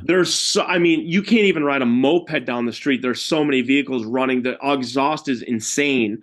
And trust me, if there is human caused climate change, it's not from people in the United States. It's from other countries at best. I mean, I don't even want to really get into it, but it's coming up with all these outside parameters. It just blows my mind. And as a population of people, I don't. I brought this up with some friends, and they said it's because you watch this news, and I said no, I don't even watch the news. I don't even. I'm just telling you, I can see the parameters. Like it doesn't add up. Why would I have to get vaccinated to not infect you who's vaccinated? If you're vaccinated, then I can't infect you. Like, do you hear me? I'm not making things up. Do you hear these parameters? And then this stuff just doesn't add up, right? And it just worries me. And of course, we're talking about COVID. I did this podcast, Daniel, and this is the first time I ever spoke about this stuff publicly. And I'm embarrassed that I can't remember the gentleman's last name. His first name is Thomas. He's an awesome, awesome guy, young guy, runs a really big podcast out of the United Kingdom. I think it's called Music of the World. And he interviews all these big time musicians. And he found me somewhere in Men's Health magazine. No, but I'm not. But he was curious about the music in our films. Oh, okay, yeah. And then we have a full-time musician on staff here, and so we ended up basically talking about him in the beginning. But what was funny is he asked me about music, and I almost didn't do the podcast because I'm not a musician and I don't know a lot about music outside of what I like in films and what I know moves me naturally. And so. But then he went right on and asked me about COVID, asked me about obesity, asked me about trans. He asked me about literally all the topics that you're not supposed to talk about. And he went and he asked me, and I kind of panicked, like, oh, because we're all worried about being canceled, but I'm not really worried about being canceled because I don't know that I can be canceled. I just run my small little company here and we do whatever it is that we do. And most of the people in my space have similar questions that I have. I'm not even going to call them beliefs. They're just questions. They're just unknowns that we're asking about. And I wish we could just talk about hunting and fishing and foraging and gardening and weather in the natural world. But things are so glaring right now that I am really curious about what is going to be possible in the future, what is going to be frowned upon and accepted. And I wish I knew the science. Like, for instance, have you read some of the science or some of the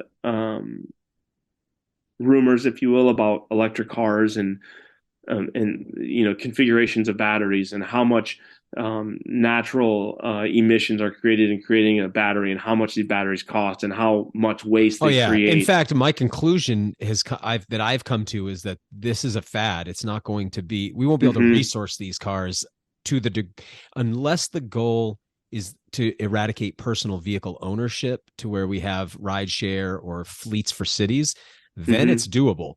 But obviously they don't want to say that quiet part out loud, but it's not going to work like it works now where you and me and everybody else, has their own vehicle. No, there won't be enough. We just wouldn't be able to resource it.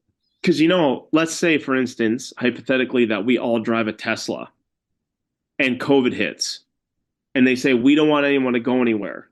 That's a keystroke. That's a keystroke away, and now your car won't start. It's a keystroke for them.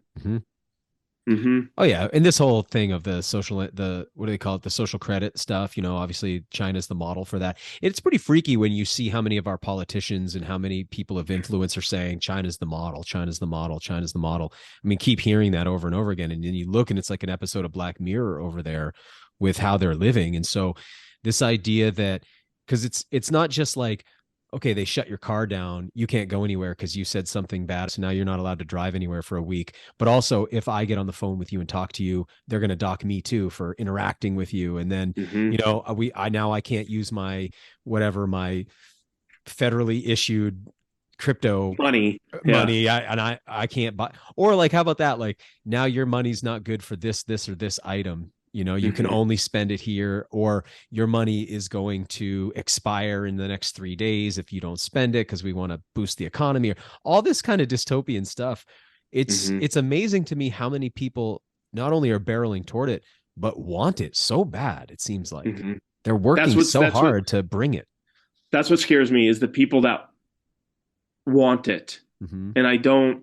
You've heard of that. You've heard of that parasitical disease that causes mice to be attracted to the urine of cats. Yeah. It's like that to me. It's like people are attracted right now to the very thing that will destroy them. And not just them, but like our, you know, that have such devastating, you know, I try to think like, okay, you've probably heard, I'm sure you've heard about that period in human history that I think we know through the genome where humanity bottlenecked down to like 10,000 people or 5,000 people or something. Like we're resilient. We've survived some crazy things. It's possible that even as this stuff, you know, it's really hard to control anything for very long. You run out of money, right? It's like, like if the Nazis had won, like how long could they have maintained a grip on the world? Like how long can an empire control everybody? It's so expensive and it requires such constant morale to keep it moving. And it's dangerous. It's dangerous because the people will rise eventually, right? So, yes. Okay, so we're heading into something. I see all that stuff on the horizon now. It's different because it's so technological. And it's different because the population is voracious for it and all of these things. But like the desire for freedom in the human spirit is so great that, you know, it's like I can't imagine it can last forever, but it could last a while and it could be extremely damaging. Or like, I don't think the way humans are living on the planet right now is good for the environment or sustainable.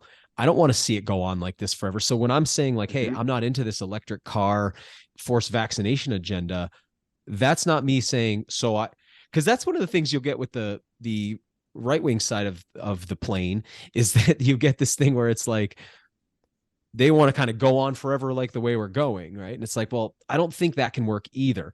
So I don't want to be like I don't want to seem like I'm all for status quo. I'm not. I'm just not I'm not like interested in jumping out of the frying pan into the fire, so to speak. You know what I mean? So I'm pretty progressive in the sense that I believe that there is ways that human beings can live in a better harmony with each other in the natural world. And I want that, but I want it to be from the bottom up, not issued from the top down.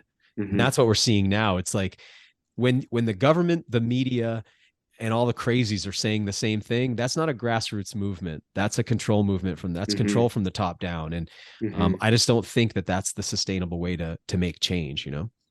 I really feel like it's this bit of hypnosis that I mentioned. I really feel like, and I started thinking about this.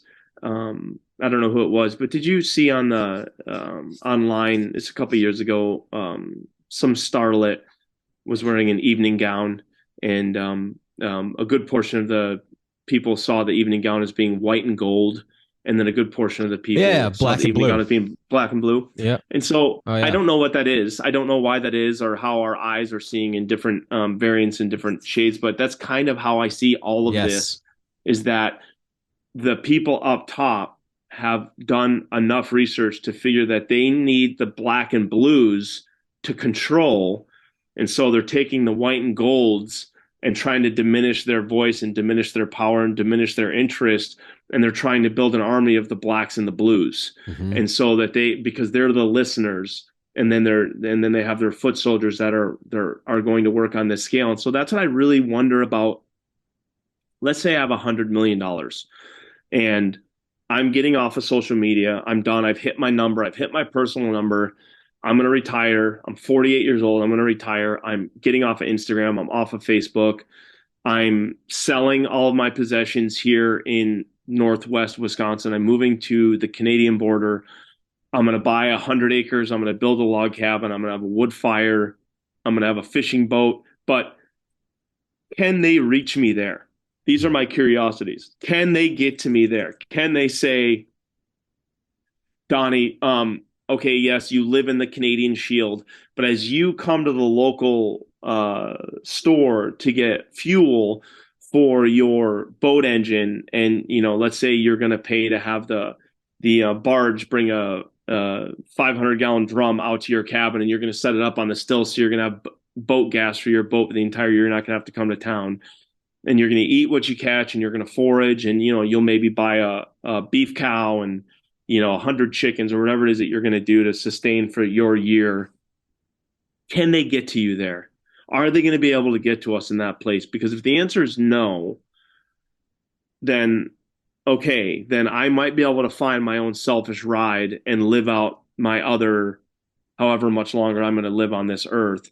Because I don't see myself contributing to the change, because I'm not going to fight the good fight against the people that are the opposition right now. And then I talked to friends of mine who are pro-vaccine, and I said, does that bother you that all these shows are brought to you by Pfizer? And they're like, no, like that's just normal e-commerce, and I was like, goodness gracious, man. And so all of that stuff, and then I wasn't even aware, with all this stuff going on, I wasn't even aware, like with Pfizer, Daniel, I wasn't even aware of all the drug recalls that were happening prior to this, and all of the death and despair lawsuits that they were leaving patients. The lawsuits, the I had no idea lawsuits in history. Never even knew. Could you imagine if you and I go out and have a couple of cocktails and get behind the wheel of a car and cause a car accident that claims a life? We're both going to prison. If we go out with our guns this afternoon squirrel hunting, and we see a big fat gray squirrel, but there's a bunch of houses right behind the gray squirrel, and we indiscriminately shoot at the gray squirrel, and one of our bullets hits someone in the background and they lose their life, we're going to prison. Yeah. These guys engineered a drug that they knew caused heart attacks, that killed a massive population of people, 50,000 people or whatever it is that died on this drug or had massive strokes on this drug. Nobody goes to prison. Not one. The reason I brought up the dress analogy is because when you are showing that dress and you're asking somebody what color it is, and you're like, it's blue and black, and they're like, it's white and gold, and you're just, literally, you're like, this dress? Yeah, are we on the same planet? Yeah, what is going on? And so that's the only thing that can explain this to me, because being open-minded, I feel as though we're both reading the same set of parameters, right? Like if I say to somebody, okay, please don't argue with me, please just listen, and then I'm going to listen to you. If you have the vaccine and you are immune from contracting the virus and spreading the virus, why do I have to get the vaccine? And if they say, so that you don't infect me or infect others. And then I say, okay, well, I can't infect you. That's where it stops. I literally can't infect you. So unless the vaccine doesn't work. Yeah, you're an X. I can only affect O's. So I understand if we're going to turn all the O's into X's and then everything stops at an X, great. But if you look at the set of data, I don't understand, other than the dress comparison, I don't understand how you can't have the same questions that I have. I'm not telling you to vote for Trump, not even in a little bit. But I am telling you, obesity is not healthy. Yeah. Getting vaccinated is not going to stop this virus. There are vaccines, I wrote something recently about, I said something on Rogan. Somebody typed something on Rogan, and I forget what my comment was, but I made a silly comment on Rogan, and then all of a sudden, a few days later, because I don't go on Instagram very often, but I looked at my Instagram, and I had all these freaking messages, and I went back and looked at that comment, and it had like 10,000 likes and hundreds of comments below my comment, and it was when he posted about, and I think he made a misstatement, but the United States food recommendations came out and said that ground beef is worse for you than Lucky Charms. Yeah. And really what it was actually saying, I think, because I did a little bit of research, really what I think it was actually saying is you get a certain point system for eating these foods. Right. And for Lucky Charms, you get a point of over here, and you don't want too many of these points. And then beef, you have these points over here. But so it wasn't necessarily saying that it was better than beef, but it was also saying that both were bad for you, right? And ground beef is amazing for you. and Lucky Charms are not amazing for you. And so, but it had this food comparison, and then I wrote, oh, you all have it wrong. Lucky Charms are healthy for you if you have the Lucky Charms vaccine. I wrote that on and people went nuts. But that's how silly of parameters that we're talking about here. That's the silliness of kind of what we're describing, is that if you actually look at a subset of data, and like if you look at obesity, I just heard yesterday, again, this isn't firsthand information. I heard from a friend that the health commissioner or whoever the health representation is on the Biden administration, I think there's a new one or something changed, but they came out yesterday saying that most obesity is caused by genetics. It's genetic. Total bullshit. It's not even possible. That doesn't make any sense at all. That makes at all. No sense at all. Now, if you said, hey, like I had friends growing up that, we'd pick sides for a football team, right, in the schoolyard. And there's some tall ones, some short ones, some chubby ones, some skinny ones. Like, that's genetics. But still, the shorter chubby kid, I know what his diet is. And it's mug root beer and pizza. And the tall skinny kid, his diet is also mug root beer and pizza. He just happens to be 6'1" in the 4th grade, right? He's a super tall mutant. And so, but all of these things, should these guys eat correctly and work out, the tall skinny kid will have more muscle than he has now, and the short chubby kid is going to have more muscle and less fat than he has now. He certainly doesn't have to be obese. He certainly doesn't have to be obese. And so that's what. And did you see have you ever looked into the longest fast ever? Have you ever looked into that? Oh, I mean, it's over a year, isn't it? It's over a year. And the guy went from 480 pounds down to 180 pounds. How? If his genetics I don't get it. How does that work? And not I almost once, think it's about food.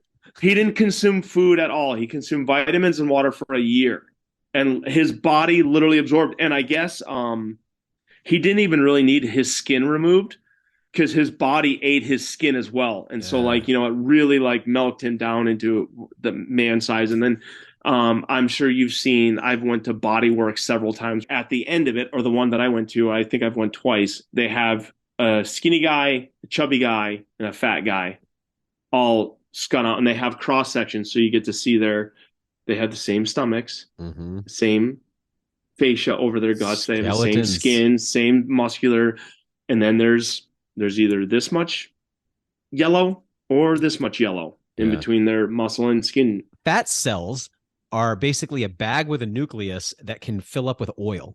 And you know it because you render them down and you see what comes out, right? Yeah. So where's all that oil coming from in an obese person? It's coming from the food that they eat. Yes, it's carbon. It's coming from your diet. Yes, yeah.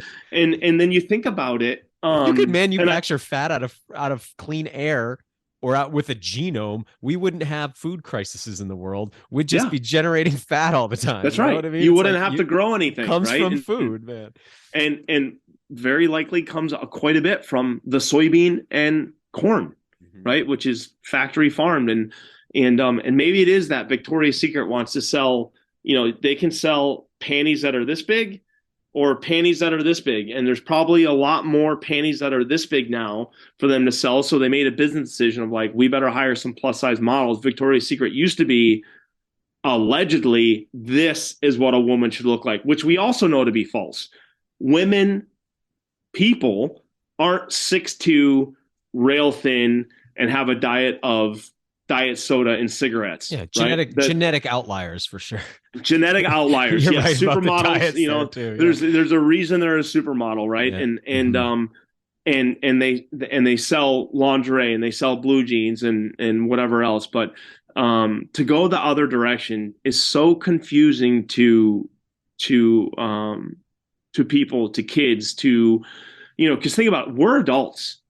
We know the truth. But kids, they don't know the truth. Like, I was driving around with my son during COVID, and we were actually going to go on a nature hike, and we passed a playground, and he was like, "Oh man," he said, "I really wish we could stop and play on that playground." And I said, "Why can't we?" And he said, Oh, the virus. Because there's signs all around the playground closed, COVID. Hmm. And he's like, the virus. And it's so funny because even when he said the virus, I'm thinking, this is a sci-fi movie, right? Like this is a movie, right? This is what this is. And I was like, no, buddy, we're gonna go play on that. And we went over there and played and like no, he's like, are we gonna get in trouble? I'm like, we're not gonna get in trouble, buddy. Like nobody's gonna say a thing.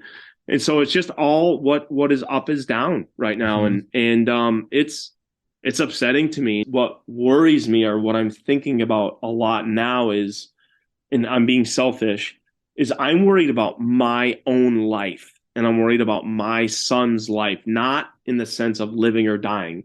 I've lived plenty long for what I've accomplished in my life. I am worried about my son's life. He's such a little boy, but still, he has to claw and fight. And, I'll be his warrior for him as long as I'm here until he's a man and he can fight himself. And I'm going to train him and teach him how to shoot and how to grapple and how to use a knife and how to move it his way about a deer, but also about a man should he have to defend himself in a fatal scenario. And we will go through all of these things. And I'll train him as best I can and teach him how to train, work out, and eat and become a warrior. But at some point, he's going to have his own set of issues. But I'm just worried about what is going to happen to brook trout fishing? What's going to happen to moose Mhm. hunting? What's going to happen to, am I going to be able to, like, am I of the age that I'm not really going to see any change in any of this stuff by the time I die and my son is going to have to face it? Or are we going to see this stuff? I think you're going to see it.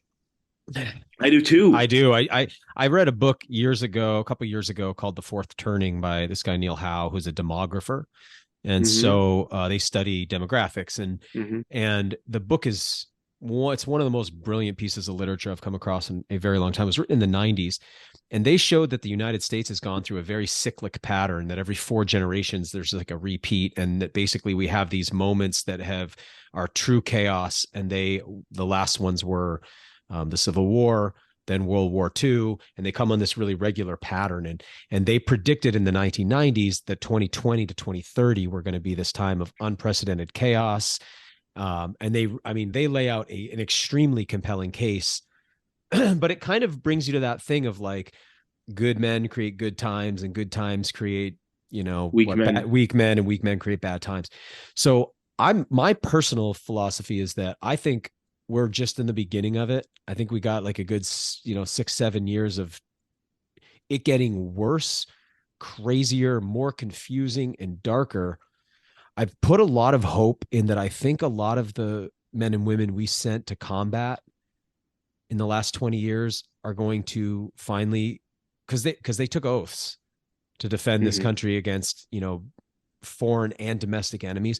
And I think a Mm-hmm. lot of those people who developed incredible leadership, but also saw the darkest parts of humanity, are going to step into roles of power. I'm hoping. Mm-hmm. Um, That's a really, I haven't thought of that. It's a really powerful notion. oh man, it's like I'm looking for the Jocko Willinks to start running for office. Like Mm-hmm. that's the kind of thing I think we need. Some of that kind of sanity to come forward, but I think the times are going to have to get darker and harder first. And Mm-hmm. I think also that there are going to be some dramatic radical changes to things that we have taken for granted for a long time. I hope it's not my access to the natural world. I really hope it's Mm-hmm. not my ability to possess a weapon that I can feed myself with or Mm-hmm. defend myself with. But I think we are going to see a lot of, I'm expecting, I'm not seeing any trends that tell me we're on the upslope here yet. It seems like we're just No, no, continuing no, to no, no. descend downward. And even people like you and myself, who probably sound fairly exasperated by all this, I don't think we've even begun to reach the like true exasperation that we're going to Oh feel, the no, insanity. because our lives haven't changed, right? Yeah. If I want to go, this April I'm going to Alaska bear hunting. Nobody's going to stop me. And I'm going to go bear hunting, and that's what's going to happen, and it's going to be great. I'm going to be in the mountains, and it's going to be snowy and beautiful, and maybe I'll be lucky enough to kill a bear and save a moose and take home some bear meat and a hide. And um, but in 5 years from now, if if they say, hey, yeah, you can't get on the airplane, man, like you're not vaccinated, so we went through your records, so you're not gonna be able to get, so you can go to Alaska, but you have to take 8 days to drive there, and and then you get to a checkpoint, you're like, and I'll never forget this. I went into Canada to film a commercial right as COVID was happening, and when I went into Canada, the guy was like, hey, have you been on the Wuhan Peninsula? And I was like, no. And I actually was thinking, like, does it look like I've been on the Wuhan Peninsula? Like, I was just thinking, I was thinking to myself, dude, no one's on the Wuhan Peninsula. Like, no one is there. Like, don't, there's a ton of people there, but no one that's standing here in customs is on the Wuhan Peninsula. And so then I went to Canada for 10 days, filmed the commercial, and came home, and I went through the same customs area. And the guy said, hey, have you been to the Wuhan Peninsula, France, Germany, Italy, the Czech Republic? Oh, there were wow. like 7 countries that were added to the list in that time. Yeah, and all countries that you could be like, yeah, I was just in France, or I was just in Italy, or I was just in, yeah, and so it's just, I saw that, that truncating, and I remember it was eerie, and I greatly regret not taking photos, but like our town was a ghost town, man. Mm-hmm. It was an X-Files episode. Mm-hmm. It was a zombie movie. And I remember I had to do a big military shoot in Texas, and one of my guys flew in, but me and 3 other guys on the crew drove from Minneapolis to Texas. We just thought, we don't know what's going on with this thing. One of our crew flew in. We drove down. But I was in downtown Dallas, Daniel, and I drive a Ford pickup truck.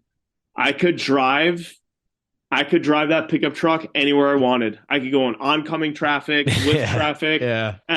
One time we missed a turn. I just drove sideways across 4 lanes of traffic. I drove through a median on a freeway and there was no one around. I didn't even look before I did it. We were the only truck on the road, and it was just kind of spooky to, see that stuff, and so I just booked a hunt for season 4 of our show in Greenland.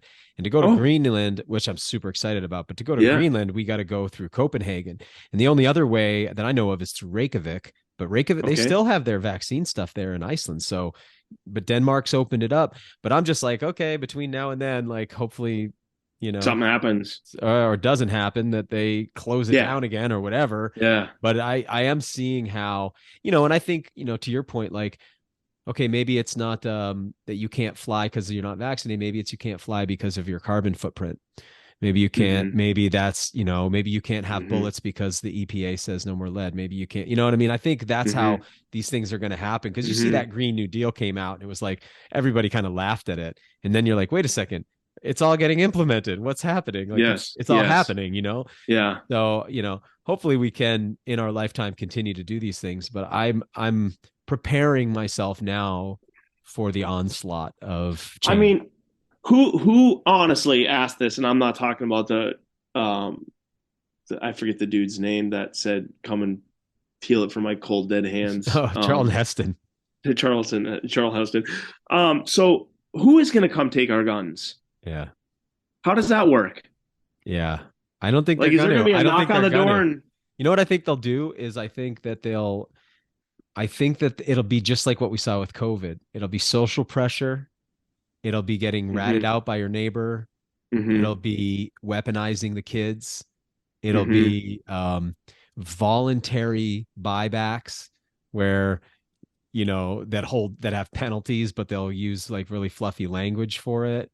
And I think that they'll make the stakes so high that the fear of the consequence will break the spirit of even those guys with those Molon Labe tattoos.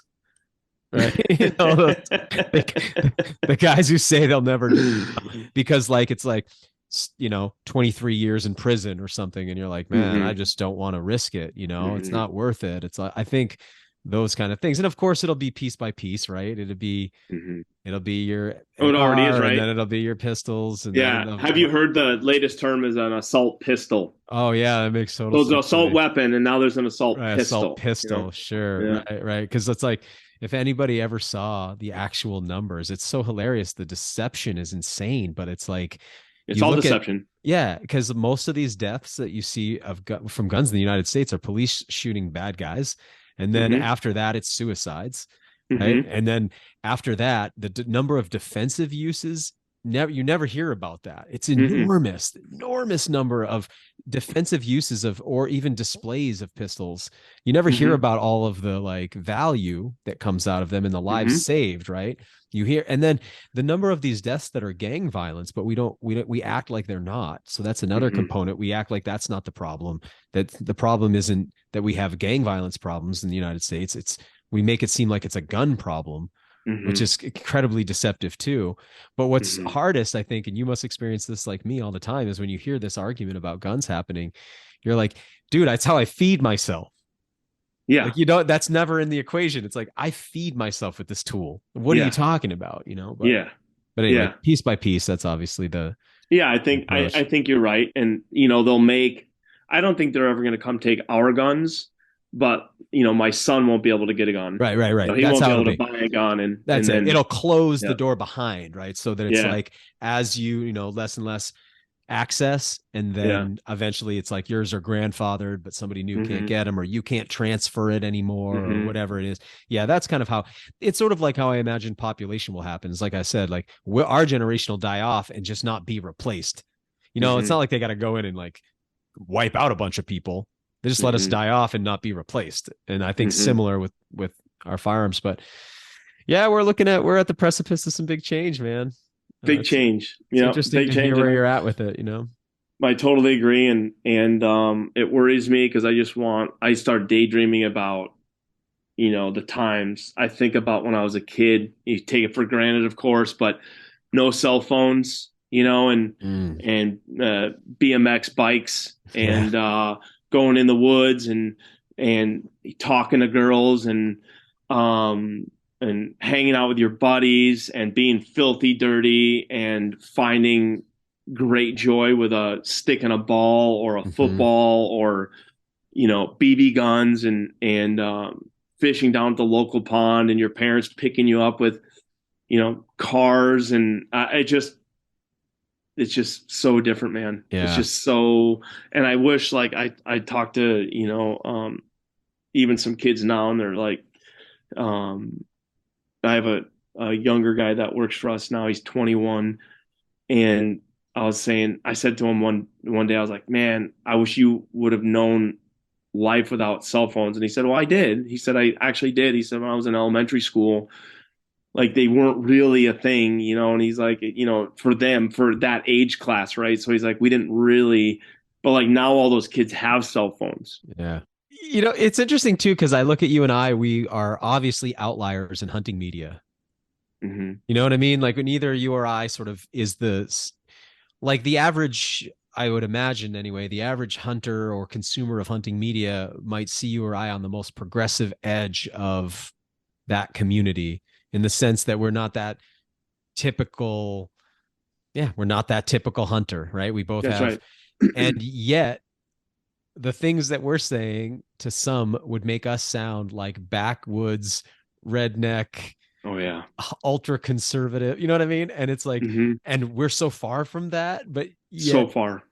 like these, Yeah. it's become so polarized that common sense now sounds like radicalism, you Hmm. know? And it's freaky to me that there's a population of people who see the dress as so blue and black that they would think you and I were radicals, when we're like, Hmm. we're I was even definitely thinking about, not. yeah, I mean, what an interesting conversation we've had today, but I really feel like these are the things that not only are on the forefront of my mind, and it's not because the news or Instagram is putting them on the forefront of my mind, but because I'm worried about Well, they're my happening, and own selfish ride. these are major important things. And yeah, it's funny you say all this, because there's been a lot of talk in my organization about concluding this podcast and actually starting a new show that will be a little more broad, because I'm starting to feel like, okay, I've been trying to stay out of this fray for a while, but I'm also feeling like, and this is just one example because there's a lot of other topics unrelated to this that I'm interested in as well, but it's just like not the time to stay quiet anymore. It's like, you know what I mean? Like we're kind of reaching this point where these kind of things are important to discuss, and it's important that the media record does not only include, half of the one story. side. Yeah. So anyway, I did not expect to go here today, but it's been a pleasure talking to you, man. Same. And we'll do this again, and we'll have to get together sometime, and I'd really like that. Go adventure a little bit and go poke around and maybe do some outdoor cooking and just see. I'd love that, man. I'd love to get you into an episode of our TV show as well. I know it's a little bit different than the style of what you're normally doing, but that's fine. I think it'd be a lot of fun to do something together. So agreed. Hey, oh man, thanks for all this time today. Appreciate it. Any kind of concluding thoughts, words you want to send people anywhere for your media? I mean, they can just search my name and find whatever it is that they want to find. But I'm just thankful for the places that I get to go and the life that I get to live. And I've spent late this winter in Alaska duck hunting and then down on the Cape Cod doing some duck hunting, sea duck hunting. And I just really cherish the wild places that I get to go. And that's what just really gets my mind so hyperactive that I just want to keep going back to these places. And really, I'm anxious, man. I want to start telling some stories again. We've been so consumed with the commercial side of our business that I really want to, we probably have 6 or 7 films in the can that we can start coming out with. And it's really important to me that I really want to start doing some of that work so that people can see it and enjoy it. Awesome. I'm looking forward to your next piece. Appreciate it, man. Thanks so much. You let me know whatever you need and I'll be there for you, Daniel. Likewise, Donnie. Thanks so much, man. Appreciate it. Take care. Thanks for listening to the WildFed podcast. You can help us grow this show by subscribing and leaving us a rating and review. It ensures better rankings and more advertiser interest, which translates directly into better shows, more awesome guests, and a constant stream of fresh new content. Have a podcast guest or topic suggestion, or maybe a hunting, fishing, or foraging trip you'd like to host the WildFed TV show for? Email us at info@wild-fed.com. If you still haven't seen season 1 or 2 of the WildFed TV show, go to myoutdoortv.com, grab yourself a free trial subscription, and then check out all 20 episodes. Season 3 of WildFed premieres on Outdoor Channel in early 2023. And be sure to visit our website, wild-fed.com, to check out our store for WildFed shirts, hoodies, hats, stickers, and more. WildFed. Food is all around you.